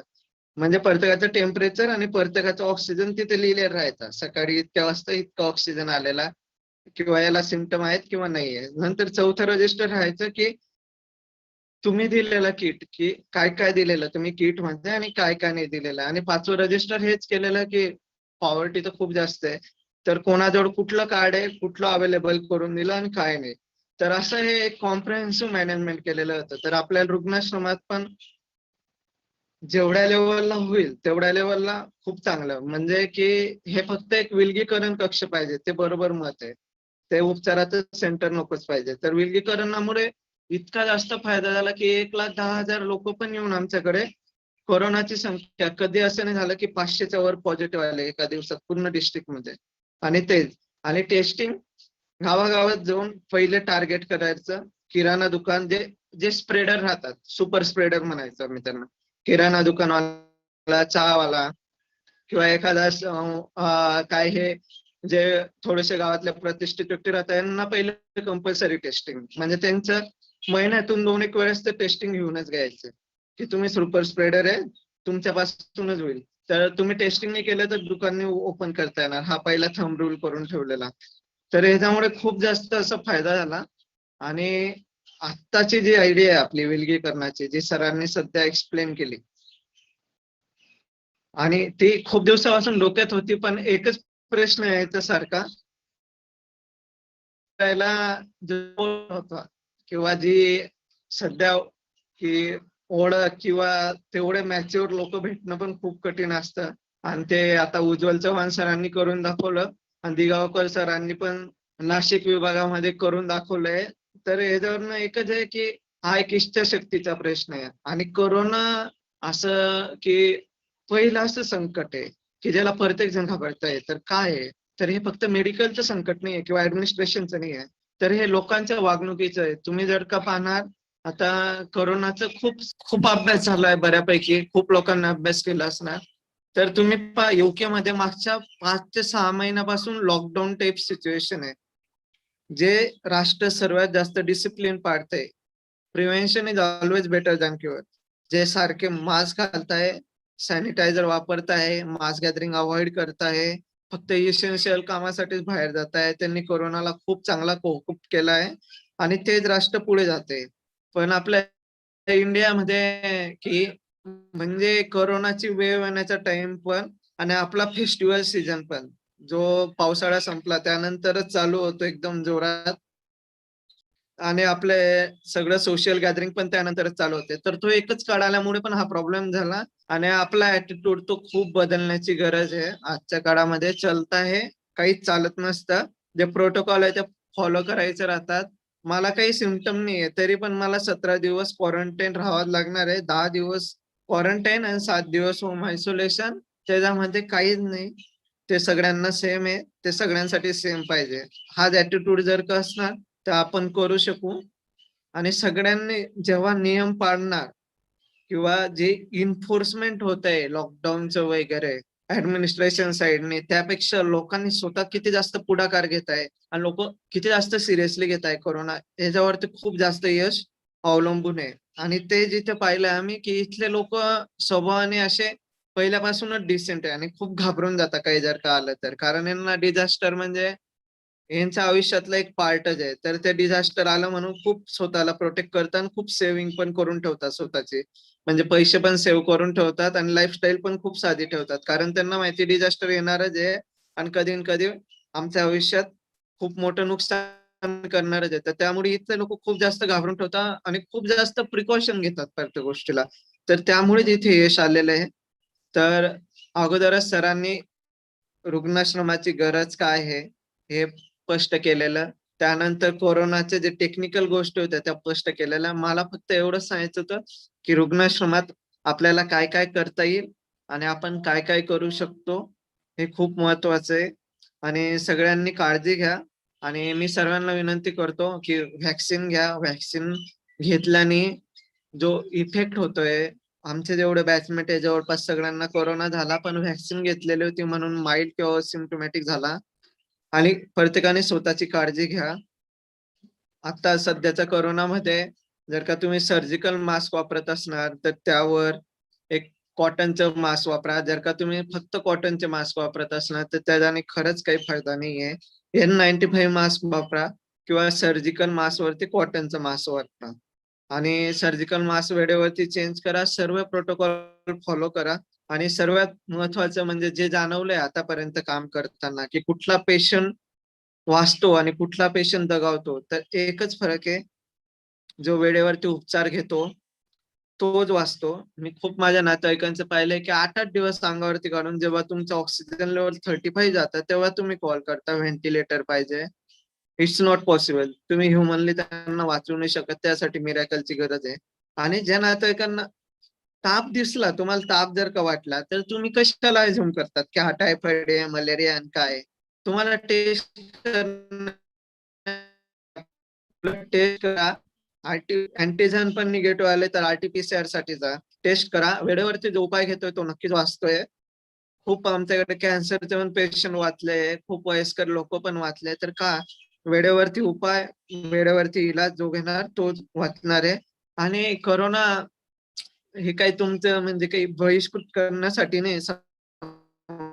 तुम्ही उलट अशा वेळेला जास्तीत जास्त पेशंटला सायकोलॉजिकल मदत करायची राहते आणि तेच मदतीवरती लवकर रिकव्हर होतो. आता तुम्ही पाहिलं पण ते होम आयसोलेशन मध्ये जे लोक आहे ते जास्त रिकव्हर होत आहे. जसं पहिले दिगावकर सरांनी ज्या हॉस्पिटलला आहे ते फिअर सायकोसिसने जास्त मरतायत. तर का तर होम आयसोलेशनला तुम्हाला दिसतंय की पॉझिटिव्ह व्हाइब्स मिळताय तुम्हाला. तुम्हाला काही असं वाईट काही पाहू देत नाही किंवा येत नाही. तर एक त्याच्यावरती एकच उपाय आहे की तुम्ही जेवढं सायकोलॉजिकल मदत जास्त पॉझिटिव्ह गोष्टी सांगा तुम्ही की नाही बाबा तू वाचणार आहे, टेन्शन घेऊ नको, तुला लढायचंय, तुला याच्यासाठी लढायचंय, त्याच्यासाठी. जर का फिअर जर का करून घेतली तर तुम्हाला मोमेंटला वाटेल माझा ऑक्सिजन कमी झाला का आणि हे कमी झालं का आणि ते का. तर मी एवढंच सांगतो की काही काही वेळेस कोरोना मध्ये सिम्पटम पण नाही दिसत आहे पण ऑक्सिजन कमी होतोय. तर ऑक्सिजन पण डेली मेजर करत राहा आणि सर्वजण सेफ राहणार, सिक्युअर राहणार अशीच हे करतो. देवापुढे प्रार्थना करतो आणि फक्त एकच सांगतो शेवटी की सर रुग्णाश्रमाची आयडिया खूप चांगली आहे. जर का शक्य झालं माझा ट्रेनिंग समारंभ तर मी पण नक्की कॉन्ट्रीब्युट करेन आणि नक्कीच पाचोऱ्यामध्ये पण आपण चालू करूया अशी मी एक विनंती करतो. थँक्यू. थँक्यू मला ऑपॉर्च्युनिटी दिल्याबद्दल. धन्यवाद सर. एक महाराष्ट्राचा सुपुत्र आज ओडिशा सारख्या राज्यात स्वतःच्या प्लॅनिंग नुसार रुग्णांना कसं वाचवतो आहे याचं एक अतिशय चांगलं उदाहरण आपल्याला मनोज दादांनी सांगितलेल्या माहितीतून मिळालेलं आहे. आणि निश्चितच हे महाराष्ट्राचं योगदान असणार आहे देशासाठी की ओडिशामधली परिस्थिती प्लॅनिंगने गरज नसताना सुद्धा एक 40,000 बेडची व्यवस्था करून ठेवणं, सगळ्यांना गव्हर्नमेंटच्या सगळ्या फॅसिलिटी प्रोव्हाइड करणं आणि एक कर्तव्यदक्ष अधिकारी स्वतः करोनातून जात असताना देखील लोकांना मदत करण्याची इच्छा असणारे आणि खरंच देशाप्रती समाजाप्रती एक देण्याची वृत्ती असणारे माननीय मनोज महाजन सर, ज्यांनी महाराष्ट्रात देखील स्पर्धा परीक्षांच्या मार्गदर्शनासाठी आणि गरीब आणि गरजू विद्यार्थ्यांना स्पर्धा परीक्षेत करिअर करण्यासाठी खूप मोठं योगदान आतापर्यंत केलेलं आहे. म्हणजे ही सर्वच प्रशासकीय अधिकारी मंडळी एक शासनाचे अधिकारी असताना देखील एक समाजाप्रती असलेली त्यांची जी काय भावना आहे ही खरंच वाखाणण्यासारखी आहे. महाजन साहेब, आपण जे काय अनुभव आपले सांगितले, जे प्रिकॉशनच्या गोष्टी सांगितल्या, त्यामुळे निश्चितच कोरोनाबद्दलची भीती जी होती तर ती थोडीशी कमी झाली आणि जर आपण अवेअरनेस ठेवलं तर याच्यापासून आपण सही सलामत बाहेर पडू शकतो. जसं तुम्ही कॅन्सर रुग्णांचं उदाहरण देऊन सांगितले की कॅन्सर आणि वयोवृद्ध असताना देखील लोक याच्यातून बरे झाले, ही खरंच आशादायी गोष्ट आहे. अतिशय छान मार्गदर्शन आपण केलं. आपलं असंच मार्गदर्शन भविष्यात देखील आपल्या सगळ्यांना मिळो अशी अपेक्षा करतो. पुन्हा एकदा धन्यवाद.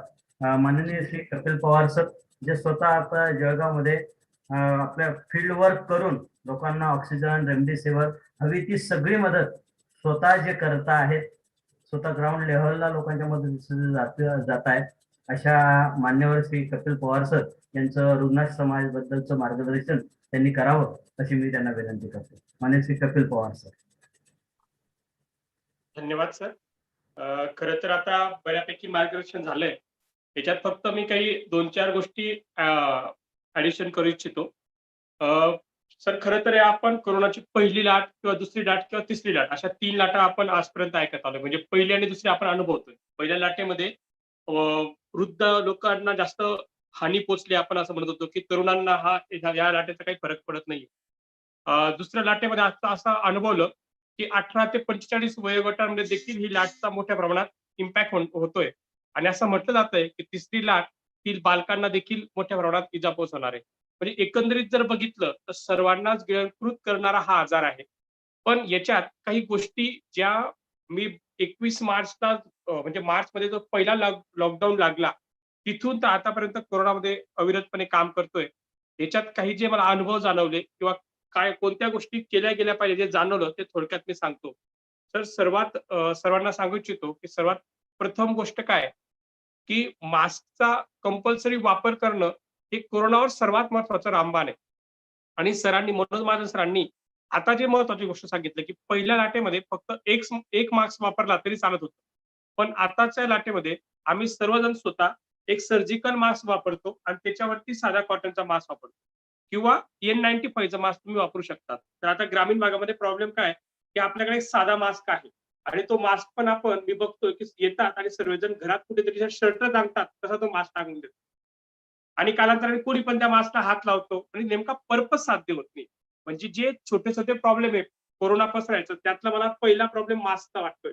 म्हणजे मास्कचा वापर कसा करावा हे सुद्धा आपल्याला एवढ्या दिवसानंतर सांगायची वेळ येते. म्हणजे भरपूरदा जर तुम्ही बघितलं आपल्या घरात पण बघा की घरातला कोणताही व्यक्ती मास्क कंपल्सरी वापरतोय.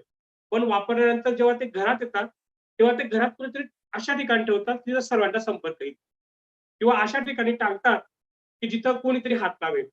याला काही उपयोग नाहीये. तर आपल्याला मास्कचा वापर कसा करायचा ते लक्षात घ्या. पहिला मुद्दा याच्यात आहे, जर मास्क वापरायचं असेल तर सर्जिकल मास्क त्याच्यावर कॉटनचं मास्क वापरा, नाहीतर N95 चा मास्क तुम्ही वापरा किंवा 2 सर्जिकल मास्क एकत्र वापरा. आणि जर सर्जिकल मास्क असेल तर संध्याकाळी तुम्ही आणल्यानंतर ते तुम्ही डिस्ट्रॉय करा. कॉटनचं मास्क असेल तर ते घरी आणल्यानंतर ते गरम पाण्यात टाका. म्हणजे ह्या गोष्टी तुम्ही रोज प्रिकॉशन 7 दिवसाचे 7 मास्क ठेवा तुम्ही. दुसरी सर्वात महत्वाची गोष्ट जी तुम्हाला सांगतो की कितीही मोठी लाट येऊ द्या, पहिल्या लाटेवर जे स्वार होणार आहे त्या दुसऱ्या लाटेवर स्वार परत होतील, तिसऱ्या लाटेत स्वार होतील. याच्यात एक महत्वाची गोष्ट मला जाणवली, ज्याची इम्युनिटी चांगली आहे ते सर्व लोक अतिशय चांगल्या पद्धतीने हँडल करतात. म्हणजे कोरोनामध्ये 2 गोष्टी मला गरजेच्या वाटतात, एक इम्युनिटी आणि तुमची मानसिकता. या ज्याच्या भक्कम आहेत तो कितीही मोठा आजार असला तर त्याच्यावर सहज मात करू शकतो. आणि इम्युनिटीसाठी सोपा फंडा की श्वासाचे व्यायाम. म्हणजे रोज तुम्ही न चुकता श्वासाचे व्यायाम केले पाहिजे. आणि जे आता भरपूर बाहेरचे असे डाएट येत आहेत की हे तुम्ही खा इम्युनिटी वाढेल, हे तुम्ही पेय घ्या इम्युनिटी वाढेल. तर याच्यात जे नॅचरल आहे तेच तुम्ही सेवन केलं गेलं पाहिजे. या गोष्टी जर आपण पाळल्या आणि पाणी भरपूर प्या. म्हणजे सर्वात महत्वाचं की जे आता आम्ही करतोय की मोजून 4 लिटर पाणी पितोय. म्हणजे रोज 2-2 लिटरच्या मोठ्या बाटल्या घेऊन जातो आणि त्या बाटल्या सहज संपतील अशा पद्धतीने पाणी टप्प्याटप्प्याने पितोय. ज्या दिवस असं जाणवलं की आपल्याकडनं आज पाणी पिलं गेलं नाही तर त्या दिवस आम्ही आठवड्याने पुढच्या दिवशी तो बदल करतोय. म्हणजे ह्या गोष्टी आपल्याला ह्या कोरोनामध्ये करणं गरजेचं आहे. कारण की इम्युनिटी चांगली असेल आणि या सोप्या सोप्या गोष्टी जर इम्प्लिमेंट केल्या तर निश्चितच कोरोनामध्ये मात होऊ शकते. दुसरी महत्वाची गोष्ट मला जाणवते की कोरोनामध्ये झोप होणं फार महत्वाचं आहे. म्हणजे या सोप्या गोष्टी आहे आणि आपल्या सर्वांना समजतात. पण जेव्हा समजून एखादा गोष्ट व्यक्ती अंमलबजावणी करत नाही तेव्हा तो नायनाटकडे जात असतो आणि ती स्टेज आपली आलेली आहे. म्हणजे सरकारने माझे कुटुंब माझी जबाबदारी ही जी संकल्पना जी सुरू केली त्यात त्यांचा उद्देशच हा होता की प्रत्येकाने प्रत्येकाच्या कुटुंबाची जबाबदारी घेताना कोणत्या बेसिक गोष्टी समजून घेतल्या पाहिजे. तर ह्या बेसिक गोष्टी ह्या अत्यंत गरजेच्या आहेत. दुसरं सर्वात महत्वाची बाब जी मला सांगायची आहे की होम आयसोलेशन त्याच रुग्णांना केलं जातं की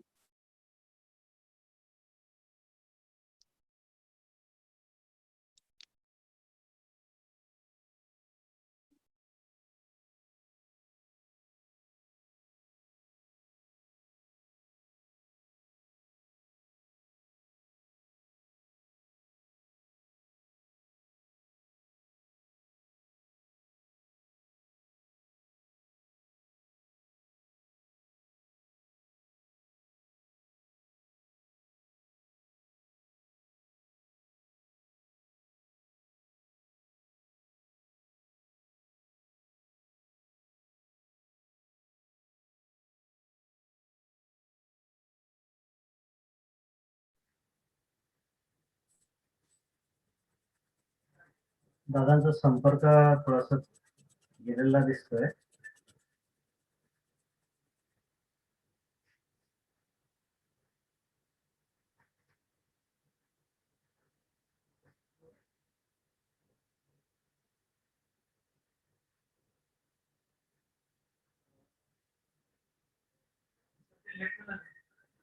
कपिल पवार सरांचा थोडासा टेक्निकल प्रॉब्लेम झालेला दिसतोय. सर लगेच जॉईन होतील आपल्याला, पण तो सर जॉईन होतात तोपर्यंत मी माननीय उज्ज्वल दादांना विनंती करतो की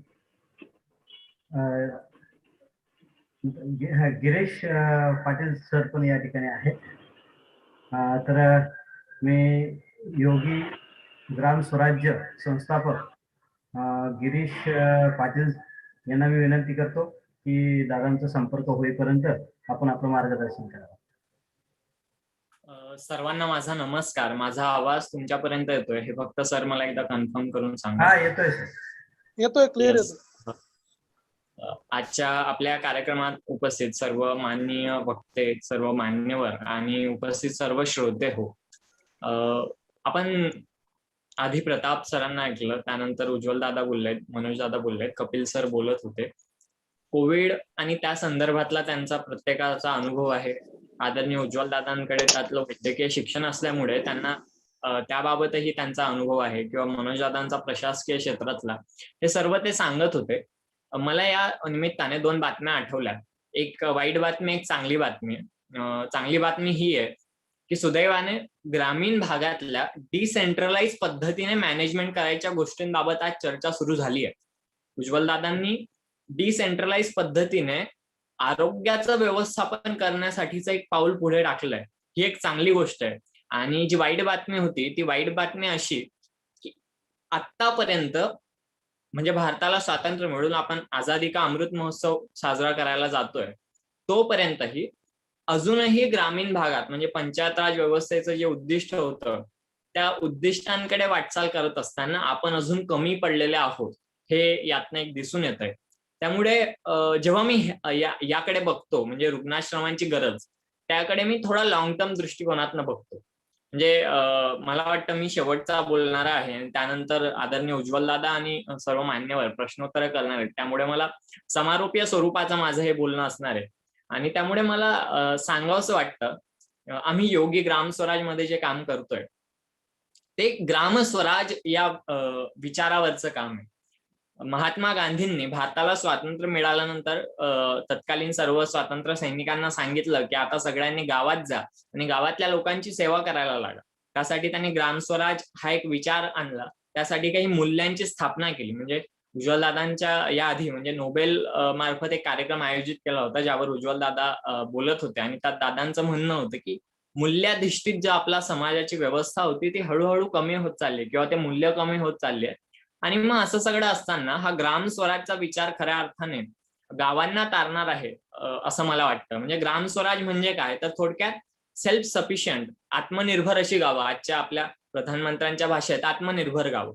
आणि ही आत्मनिर्भर गावं करत असताना कोणत्या दृष्टिकोनातनं, तर ज्या मानवी गरजा आहेत त्या सर्व मानवी गरजांच्या दृष्टिकोनातनं आत्मनिर्भर. मग मानवी गरजांमध्ये अन्न येतं, वस्त्र येतं, पाणी येतं, त्याही पलीकडे आरोग्याची व्यवस्था येते. आणि या आरोग्याच्या व्यवस्थेत डिसेंट्रलाइज पद्धतीने काम करत असताना म्हणजे आज खरी गरज आहे ती अशा स्वरूपाच्या, म्हणजे कोविडची 3री लाट येईल या पलीकडे मला असं वाटतं, किंवा आता मध्यंतरीच मी काही डॉक्टरांशी याबाबत चर्चा करत होतो आणि असं लक्षात येत आहे की कदाचित या पलीकडेही काही लाटा सातत्याने येत राहू शकतात. कारण जोपर्यंत पूर्ण देशात लसीकरण आणि इतर सगळ्या बाबी आणि पूर्णपणे कोविडचा नायनाट होत नाही, तोपर्यंत पुन्हा म्हणजे ज्या भागात संसर्ग संपला होता तर पुन्हा संसर्गित व्यक्ती गेल्यानंतर ते वाढ आणि पुन्हा ते सत्र तसंच सुरू राहणार आहे. आणि त्यामुळे अशा सगळ्या परिस्थितीमध्ये आपण काय करणं गरजेचं आहे, या आधी मला महात्मा गांधींनी ग्रामस्वराज्यात सांगितलेल्या मूल्यांची गोष्ट सांगावीशी वाटते. म्हणजे आदरणीय कपिल सर सांगत होते की ज्याची इम्युनिटी स्ट्रॉंग असते, त्या इम्युनिटी स्ट्रॉंग असणाऱ्या व्यक्तीला कोविडचा फारसा धोका उद्भवत नाही, किंवा कोविडचा फारसा त्रास त्यांना होत नाही. शरीरश्रम नावाचं एक मूल्य गांधींनी लिहून ठेवलेलं आहे. आणि शरीरश्रमाचं मूल्य हे त्याच अर्थाने आहे की किमान आपण खातोय तर खाण्या इतपत जे खातोय ते पचवण्या इतपत तरी श्रम आपलं व्हायला हवं. आणि अशा श्रमातनं जेव्हा आपले इम्युनिटी ही स्ट्रॉंग असते तेव्हा खऱ्या अर्थाने आपण अशा अनेक आजारांना लढा देऊ शकतो. म्हणजे अभयभंग असं म्हणतात की कोरोना हे हिमनगाचं एक टोक आहे. आणि जर कोरोना हे हिमनगाचं टोक असेल तर पाण्याखाली असलेला हिमनग किती प्रचंड मोठा आहे याची आपल्याला मुळीच कल्पना नाहीये. आणि कोविड सारख्या म्हणजे कदाचित आपण असं म्हणू शकतो की 2 वर्षानंतर कोविड जाणार आहे, पण निसर्गाचं दोहन आणि शोषण जितक्या प्रचंड प्रमाणात आपण केलंय ते बघता कोविड पेक्षा भयानक काहीतरी येऊ शकेल. म्हणजे आता किमान आपण समोर जाऊन पीपी किट घालून त्या व्यक्तीपर्यंत जाऊ तरी शकतोय. कदाचित दुर्दैवाने आपल्याला अंत्यविधी सुद्धा बघता येत नाहीयेत. फार वाईट परिस्थिती आहे. जवळची लोक सहज निघून जात आहेत. अचानकपणे हे सगळं होत आहे. पण यापुढे जर आणखी त्यापेक्षा भयंकर काही आलं तर आपण काय करणार आहे? आणि अशा वेळी आपल्या ग्रामीण भागाची परिस्थिती काय आहे? म्हणजे सुदैवाने मी असं म्हणेल की आपण महाराष्ट्रामध्ये फार चांगल्या परिस्थितीत आहोत. एक अर्थाने असं म्हणू शकतो की आपल्याकडे जो पुरोगामी वारसा होता, म्हणजे शाहू फुले आंबेडकरांपासून एक वैचारिक क्रांती आपल्या महाराष्ट्रात झाली आणि त्यामुळे सगळ्याच व्यवस्थांवर त्याचा एक प्रभाव चांगला पडलेला आहे. म्हणजे मी मध्यंतरी मध्य प्रदेशातल्या बऱ्याचशा भागांमध्ये फिरत होतो. साधारणपणे ऑक्टोबर नोव्हेंबरचा तो काळ होता आणि तेव्हा तिथं फारसा कोरोना नव्हता. फक्त जी मोजकी शहर आहे, म्हणजे आपली जी विकासाची नीती आहे तीच मुळात शहर केंद्रीयात झालेली आहे. त्यामुळे शहरं सोडली तर गावांमध्ये कोविड बाबत काहीही जनजागृती नाही. कोविड म्हणजे उज्ज्वल दादाजी म्हणत होते की त्याबाबत एकतर नकारात्मकता आहे की हे फार भयंकर आहे, गेलो म्हणजे आता काही सुटायचं नाही, किंवा दुसरीकडे असं आहे की कोविड म्हणजे ज्याला अगदी जोक सारखं घेतलं जात आहे की हे असं काही नाहीच आहे. सो हे दोन प्रकार आम्हाला बघायला मिळालेत. आणि आत्ताच म्हणजे मागच्या काही दिवसांपूर्वी आम्ही त्या मध्य प्रदेश मधल्या सागर जिल्ह्यात जे नियोजन चाललंय त्याच्या एका बैठकीला मला उपस्थित राहता आलं आणि बघायला मिळालं की ज्या जिल्ह्यामध्ये जाऊन मी ती सगळी परिस्थिती पाहून आलो होतो, जिथं ती लोक घाबरत होती, अशा ठिकाणी अक्षरशः आज ऑक्सिजन मिळत नाहीये, आज त्यांना बेड मिळत नाहीये. त्याही पलीकडे जाऊन मी आपल्या महाराष्ट्रातल्या नाशिकमध्ये येतो. नाशिक जिल्ह्याचा असा एक सर्वे, म्हणजे जे सामाजिक क्षेत्रात काम करणार आहे त्यांचा मी त्यांच्याशी चर्चा करताना लक्षात आलं की नाशिकमध्ये दिंडोरी, त्र्यंबकेश्वर हे जे आदिवासी पाड्यांचे तालुके आहेत तिथून प्रचंड मोठ्या प्रमाणामध्ये आदिवासींचे जथ्थेच्या जथ्थे हे कोविडमुळे नाशिक शहरात येऊ लागले आणि त्यामुळे शहरातल्या आरोग्य व्यवस्थांवर सुद्धा प्रचंड मोठा ताण निर्माण झाला.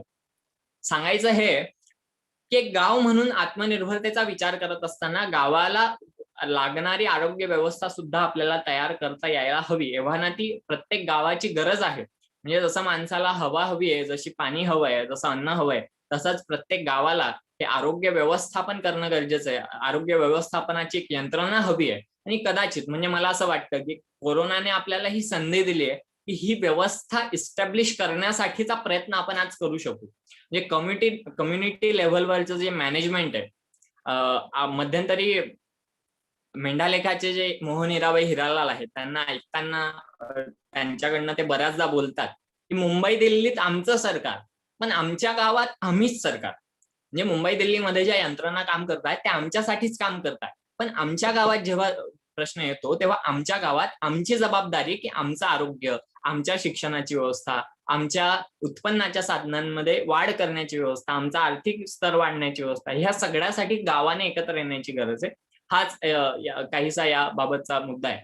आणि आपली जी विकास नीती आहे म्हणजे त्यावरही खरं तर विचार करण्याची गरज या निमित्ताने झाली. आपल्या शेजारी भूतान नावाचा देश आहे. भूतानमध्ये आपल्याकडे जीडीपी आहे आणि जीडीपी ऐवजी भूतानमध्ये आहे GNH, ग्लोबल नॅशनल हॅपीनेस. आता हे ग्लोबल नॅशनल हॅपीनेस म्हणजे काय, तर जे आदरणीय उज्ज्वल दादा सांगत होते मूल्यांवर आधारित व्यवस्था, तसा मूल्यांवर आधारित विकासाची संकल्पना तिथं भूतानचे चौथे राजे होते जिग्मे वांगचुक म्हणून, त्यांनी आणली. आणि त्यात म्हणजे आता मेडिकल फील्डचे लोक आहेत, मेडिकल फील्डमध्ये साधारणपणे जो पेशंट येतो त्याला ऍज अ सब्जेक्ट ट्रीट केलं जातं की कोणीतरी हे व्यक्ती आहे आणि त्याला आपण औषधोपचार दिल्यानंतर तो ठीक होणार आहे. साधारण हाच समज सामान्य व्यक्तींचाही आहे आणि बऱ्याच अर्थी डॉक्टरांचाही असतो. पण एक व्यक्ती जेव्हा सुधारतं किंवा एक व्यक्ती जेव्हा आजारी पडतं तेव्हा त्यामध्ये त्याचे मानसिक म्हणजे स्वस्थ, आपण म्हणतो की एखादा व्यक्ती चांगला आहे म्हणजे काय, तो स्वस्थ आहे. स्वस्थ म्हणजे स्वमध्ये स्थित आहे. मग स्वमध्ये स्थित असणं हे शारीरिक येतं तितकंच मानसिकही येतं. जर तो मानसिकरित्याच भरकटत असेल तर तो स्वस्थ होऊ शकणार नाहीये. त्यामुळे अशा अर्थाने विकासाची नीतीबाबतही विचार करण्याची गरज या निमित्ताने निर्माण झाली आहे. आणि हे सगळं होत असताना मग आता गावावर काय करता येऊ शकतं, यासाठी गावागावात तरुणांच्या संघटना, तरुणांचे संघ उभे राहणे गरजेचे आहेत असं मला वाटतं. आपल्याला आधी गावातला प्रसार टाळण्यासाठी काय करता येईल हा एक दृष्टिकोन ठेवायचा आहे. प्रसार टाळण्यासाठी म्हणून काय, तर गावातले लोक प्रसार त्यांना नेमका कशामुळे प्रसार होतो ती कारणं शोधून काढली. म्हणजे आठवडी बाजाराला गेल्यामुळे जर होत असेल तर मला असं वाटतं ही फार चांगली संधी आहे गावातल्या तरुणांना जे गावात आहेत त्यांनी गावातला लागणारा भाजीपाला जरी वर्षभराचं नियोजन करून पिकवलं आणि गावातल्या लोकांना बाहेर पडू न देण्याची गरज निर्माण केली तर हा एक चांगलं उदाहरण होऊ शकेल की भाजीपाल्यामार्फत आत्मनिर्भरता. आणि दुसरीकडे प्रसाराला आळा. अशी एक गोष्ट होऊ शकेल. त्या पलीकडे या तरुणांनी 45 वर्षावरच्यांचं तर स्पॉट रजिस्ट्रेशन अजूनही सुरू आहे. जे 18 ते 45 दरम्यान आहेत त्यांचं ऑनलाईन सुरू आहे. पण जागोजागी घरोघरी जाऊन तुम्ही व्हॅक्सिनेशन केलंय का, केलं नसेल तर मग त्यासाठीची प्रक्रिया त्यांना समजावून सांगणं, त्यासाठी त्यांना मदत करणं, असं तरुण करू शकतात का, हा एक प्रयत्न करायला हवा. पुणे शहरामध्ये काही सामाजिक संस्थांनी त्यांच्यातल्या वस्त्यांमध्ये जाऊन हे काम केलंय, पण तितकंच काम ग्रामीण भागातही होणं गरजेचं आहे असं मला वाटतं. त्या दृष्टीने काम व्हायला हवं. महत्वाचं म्हणजे डिसेंट्रलाइज शब्दाचा उच्चार करताना डिसेंट्रलाइज पद्धतीची जनजागृती, हे एक महत्वाचं या ठिकाणी वाटतं. कारण काय की कोरोनाबाबत जे गैरसमज पसरले किंवा ज्या अंधश्रद्धा पसरल्यात त्या फार मोठ्या प्रमाणात कारणीभूत आहे इतर सर्व बाबींना. त्यामुळे स्थानिक भाषांमध्ये म्हणजे अहिराणीमध्ये, गुजरमध्ये जे काही लोकांना सामान्यातल्या सामान्य लोकांना समजणाऱ्या भाषा आहेत, त्यात आपण असं काही कंटेंट प्रोव्हाइड करू शकू का, त्यात आपण काहीतरी उपलब्ध करू शकू का की ज्यातनं लोक समजून घेऊ शकतील. लोक ज्यांना विश्वासार्ह म्हणून मानतात, मग ते गावाचे पुढारी असोत, एखादा व्यक्ती असू शकतो किंवा आता आपल्यासारखे सर्व अधिकारी लोक आहेत, या सर्व लोकांनी त्यांचे काही शॉर्टचे व्हिडिओज तयार करून, ज्यात ते जनजागृती करून व्हिडिओ तयार करून तो सगळा व्हॉट्सअप किंवा इतर सगळ्या माध्यमांवर पोहोचू शकेल, यावर काही प्रयत्न होऊ शकतात का, यावर विचार केला जायला हवा असं मला वाटतं. ट्रेसिंग, टेस्टिंग आणि उपचार याची जी साखळी आहे त्यामध्ये गावातले जे आयसोलेशन सेंटरची रचना आहे, मला सांगावंसं वाटतं जेव्हा पहिल्यांदा कोविड आला तेव्हा जे लॉकडाऊन जाहीर झालं होतं तेव्हा आम्ही म्हणजे योगीची ही संकल्पना फार प्राथमिक अवस्थेत होती. साधारणपणे एप्रिल मेचा तो काळ होता मागच्या वर्षाचा, आणि तेव्हा आम्ही मुख्यमंत्र्यांना पत्र लिहिलं होतं की जे लोक बाहेरून परत येत आहेत त्या परतणाऱ्यांना गावातल्या जिल्हा परिषद शाळेमध्ये आयसोलेट करण्याची व्यवस्था करायला हवी. आता ईमेलचं पत्र आणि त्यानंतर शासन म्हटल्यानंतर बरेच गोष्टी येतात, त्यामुळे त्याचा रिप्लाय किंवा त्यावर काय कृती झाली यापेक्षा आता गावागावात तशी कृती करणारे लोक तयार होत आहेत, ही फार आनंदाची गोष्ट आहे असं मला वाटतं. मला काही गोष्टी मुख्यत्वे नमूद कराव्या वाटतात आणि मग मी माझ्या 2 मिनिटात समारोप करतो. महत्वाची एक गोष्ट ही की टेस्टिंग कॅम्प गावागावात आयोजित करण्यासाठी आता प्रयत्न केले जायला हवेत. चोपडा तालुक्यामध्ये काही सरपंचांनी म्हणजे जे शिक्षित होते किंवा ज्यांचा पाठपुरावा करण्याची ज्यांच्यात धमक होती, त्यांनी त्यांच्या गावामध्ये पूर्ण गावाच्या गाव व्हॅक्सिनेट करण्यासाठी कॅम्प लावलेत व्हॅक्सिनेशनचे. हा साधारणपणे जितकी मला माहिती आहे त्यानुसार तहसीलदारांना अधिकार आहे की लसीचा साठा किती आहे त्यानुसार अशा गावात कॅम्प लावण्याची परवानगी तहसीलदार त्यांच्या स्तरावर देत असतात, जितकं मला माहिती आहे. त्यामुळे गावागावांमध्ये असे लसीकरणचे कॅम्प होऊ शकतात का, यासाठी एक प्रयत्न करणं गरजेचं आहे. दुसरं असं की जे पेशंट्स, म्हणजे मी वैद्यकीय क्षेत्रातला नाहीये पण माझ्याच कुटुंबामध्ये ही एक गोष्ट घडली, त्यामुळे मला सांगावंसं वाटतं की जे पेशंट्स ऍडमिट होऊन परत येत आहेत त्या ऍडमिट होऊन परत आलेल्या पेशंट्सला पोस्ट कोविड कॉम्प्लिकेशन होण्याची प्रचंड चान्सेस आता निर्माण झालेत. त्यातलं एक म्युकरमायकोसिस नावाचा एक फंगल इन्फेक्शन आहे जे प्रचंड प्रमाणात पसरतं आणि त्याचा फार कमी वेळामध्ये ते जीव घेणं ठरतं. सो असे सगळे जे आजार आहेत त्यावर जर आपण कोऑर्डिनेशनसाठी गावाची जी टीम तयार करू, त्यांनी जर अशा परत आलेल्या पेशंट्स बाबत काळजी घेतली आणि वेळेत त्यांना उपचार मिळवून दिला यावरही, म्हणजे पोस्ट कोविड गोष्टींवरही, तर आणखी एक गोष्ट चांगली होऊ शकते. आणि तिसरी गोष्ट ही की जे नॉन कोविड पेशंट्स आहेत, म्हणजे नॉन कोविड असे बरेच पेशंट आहेत, हार्टचे असतात, बीपीचे असतात, शुगरचे असतात, त्यांच्या आरोग्याच्या व्यवस्थापनासाठी आपण यात काही लिंकेज करू शकू का, यावर विचार व्हायला हवा असं मला वाटतं. जनजागृती, त्यासोबत अशा स्वरूपाची दखल घेणं, अशा स्वरूपाचे कामं करत राहणं आणि गाव समाज म्हणून एकत्र येत या संकटांशी सामना करणं ही खरं तर ताकद असणार आहे. येत्या म्हणजे युval नोआ हरारी नावाचा एक लेखक आहे आणि त्याने 21व्या शतकासाठी 21 आव्हानं नावाचं एक पुस्तक लिहिलंय. त्यात त्याने फार विस्तृतपणे सांगितलंय की पुढे काय काय वाढवून ठेवलंय आणि ते वाढवून ठेवलेल्याशी सामना करायचा असेल तर आता गाव समाज म्हणून आपल्याला एकत्र यावं लागणार आहे. म्हणजे गांधींनी तर असं तेव्हाच सांगितलं होतं की जगात आता 2च प्रकार आहे, एक म्हणजे विश्व आणि दुसरं म्हणजे गाव. त्यामुळे गावाला एकत्र करण्यासाठी ही चांगली संधी आहे, याचा उपयोग चांगला होऊ शकतो. आदरणीय उज्ज्वलदादांनी यात पुढाकार घेऊन अशा रुग्णाश्रमांच्या निर्मितीसाठी प्रयत्न केले, प्रत्यक्षात कार्यान्वित केले आणि यापुढे गावागावांमध्ये असे होतील. म्हणजे काही गावांमध्ये ऑलरेडी ते सुरू आहे, काही गावांमध्ये पहिल्या लाटेपासून असे प्रयत्न झाले होते. सो असं होईल अशी मी अपेक्षा धरतो. आज त्या पलीकडे जाऊन आरोग्य विमासारख्या विषयांवरही जनजागृती जर करता आली तर तोही एक प्रयत्न आपण या निमित्ताने करू शकू, असं मी युवकांना आवाहन करतो, माझ्या सर्व मित्रांना. आज खरं तर सर्व मान्यवर मार्गदर्शन करणार होते, त्यामुळे मी फक्त माझे काही विचार शेअर केलेत तुमच्या सर्वांसोबत. त्यातलं काही चुकलं असेल तर मला माफ करा आणि आज जी संधी दिली त्याबद्दल आभार. मनपूर्वक धन्यवाद. जय जगत.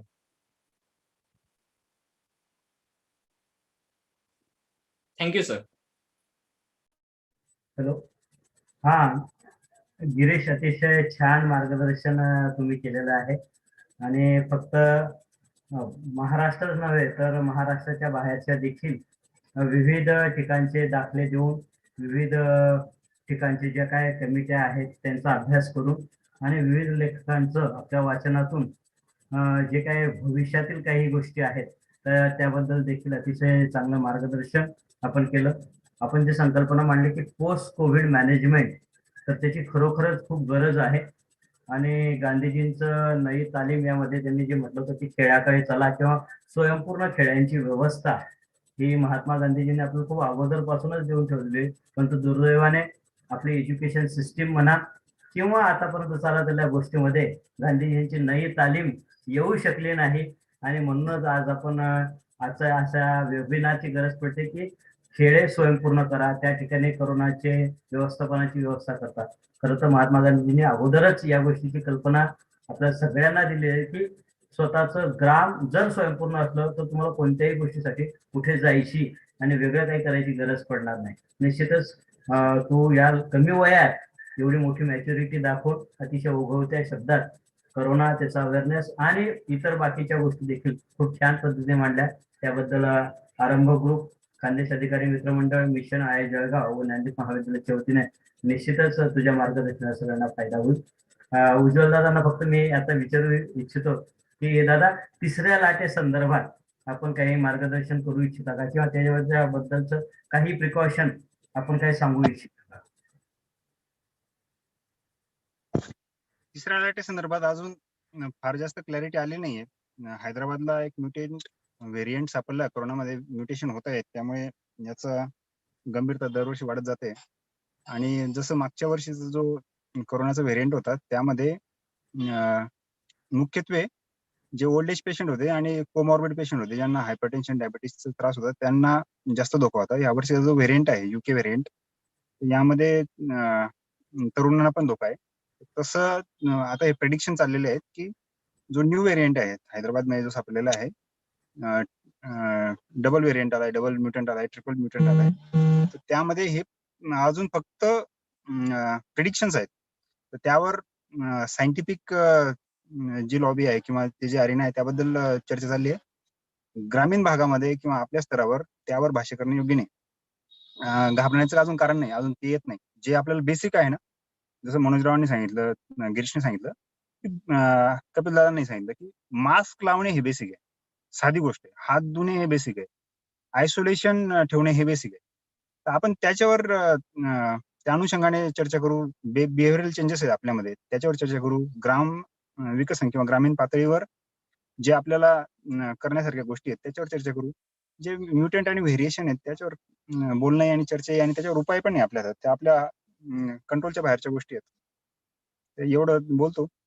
अजून काही प्रश्न असतील तर थोडक्यात घेऊ. माझी बॅटरी पण कमी आहे आणि वेळ पण खूप झालाय, प्रश्न नाही पावणे काही. 2 तास आहे आणि मला एक ठिकाणी जायचं पण आहे. हो. कट शॉर्ट करू. काही महत्वाचा एखादा प्रश्न असेल जो मी अभ्यास करू शकतो ते हा, बोलतो. सागर चौधरी, आपल्याला काय विचारायचंय पटकन विचारा. सागर चौधरी.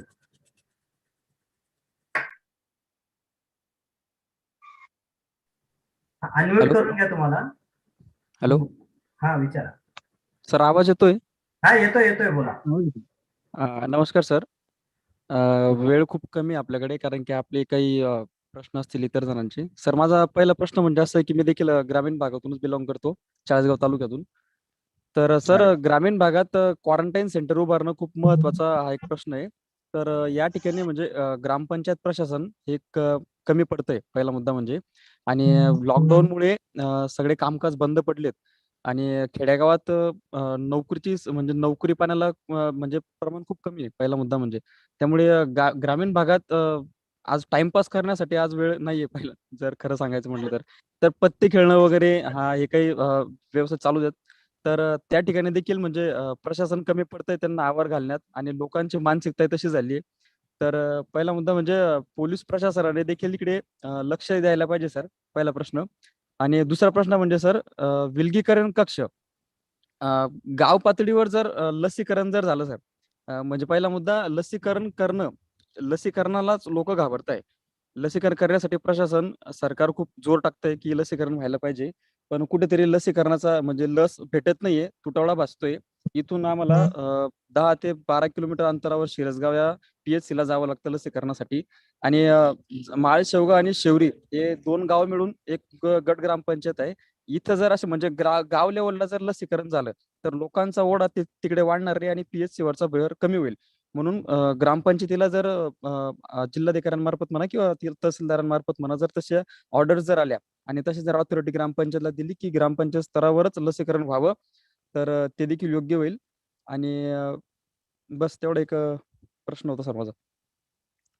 चांगल्या सूचना आहेत सागर. आणि करण्यासारखं जे आपल्याला गाव पातळीवर आहे ना, की जर तुमच्यासारख्या तरुणांनी ठरवलं ग्रामपंचायत करत नाही, जाऊ द्या सोडून द्या, पोलीस ठीक आहे, त्यांचं एक स्वतःची प्रेडिक्टमेंट्स आहेत, पण एक 4-5 मुलांनी जरी ठरवलं ना की आपल्याला नाही झेडपीकडनं आपल्याला मराठी शाळा मिळाली, पण ती वरांडा तर असं पण ओपन आहे, वरांडा साफसूफ करून घ्यायचा आणि तिथं जे आपले मित्र आहेत जे आजारी पडले आहेत तर त्यांनी तिथं स्वतःहून जाऊन झोपणं सुरू केलं ना, मला ताप आहे मी तिथे जाऊन झोपतो आणि मित्र मला फक्त 3 टाइमचा डबा घेऊन येत जातो, तेवढं तरी कर.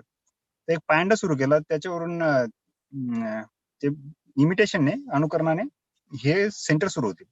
याला आता आपण टॉप डाऊन अप्रोच जो म्हणतो ना, की सरकारने काहीतरी करावं, प्रशासनाने काहीतरी करावं, ग्रामपंचायतीने काहीतरी करावं आणि मग लोकांनी त्यांना फॉलो करावं. याच्या पलीकडची परिस्थिती गेली ही फार जास्त गंभीर परिस्थिती आहे. सगळ्या ज्या इन्स्टिट्यूशन्स आहेत ते आर ऑलरेडी कोलॅप्स्ड. तर सर त्याच्या सुरुवात आम्ही पलीकडे केली येऊन होती. स्वतःहून जे करावं लागेल ना त्याबद्दल म्हणजे तुम्ही एक 4-5 लोकांनी ग्रुप फॉर्म करावा आणि तिथे जाऊन साफसफाई करून तिथं झोपणं सुरू करावं. जर कमीत कमी ते तरुण मुलं आहेत, की तरुणांमुळे तरी गावामध्ये प्रचार प्रसार कमी होईल. आणि जर कोणत्याही गावामध्ये सुरू केलं तर आपण तालुका पातळीवर जे व्यासपीठ उपलब्ध आहेत, फेसबुक आणि व्हॉट्सअपचे जे व्यासपीठ आहेत त्यामार्फत मग इतरत्र त्याचं अनुकरण कसं करून घेता येईल तर ते एक यंत्रणा आपल्याला राबवता येईल. एक काहीतरी ऍक्शन मोड मध्ये इम्प्लिमेंट. त्यामुळेच आम्ही चाळीसगावला सेंटर सुरू केलं, की एकदा आपण स्वतः करून दाखवलं तर ते त्याचं अनुकरण करणं शक्य होतं, सोपं होतं. फक्त आपण चर्चा केली आणि इम्प्लिमेंट नाही केलं तर त्याचे आउटपुट नाही मिळत जास्त. तर मी सगळ्यांची रजा घेऊ इच्छितो. मला नेमकं एका ठिकाणी मीटिंग आहे, गाडीमध्येच बसलोय. तर तुम्ही समारोपाचं पुढचे जे फॉर्मॅट आहे ते कम्प्लीट करून कार्यक्रम संपवू.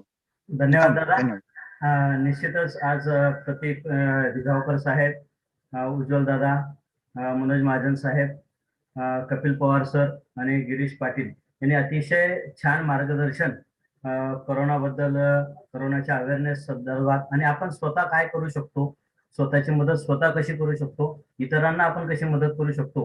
कारण यंत्रणा जी काय आहे ती आहेच, परंतु आपण स्वतःला मदत करायला आणि इतरांना मदत करायला शिकलो तर निश्चितच हा गाव पातळीवरचा करोना हा जाईल आणि एक दिवस देशा पातळीवरचा सुद्धा करोना जाईल. यासाठी आपण अतिशय छान मार्गदर्शन, त्याच्यावरचे उपाय सगळे सांगितले, आपले प्लॅनिंग सांगितले. त्याबद्दल आरंभ ग्रुप, खानदेश अधिकारी मित्रमंडळ, मिशन आहे जळगाव आणि नान्यब महाविद्यालयाच्या वतीने सर्व मान्यवरांचं आणि सर्व सहभागी विद्यार्थ्यांचं, पालकांचं मी आभार व्यक्त करतो. आणि मान्यवरांच्या परवानगीने आजची ही झूम मीटिंग जी काय आहे विशेष जी आयोजित आपण केली होती ते आपण याच ठिकाणी थांबतो. मान्यवरांचे पुन्हा एकदा आभार. आपली स्पर्धा परीक्षेच्या मार्गदर्शनाची मीटिंग उद्या जी आहे ती होणारच आहे, त्या संदर्भात पण आपल्याला सगळ्यांना माहिती देण्यात येईल. धन्यवाद.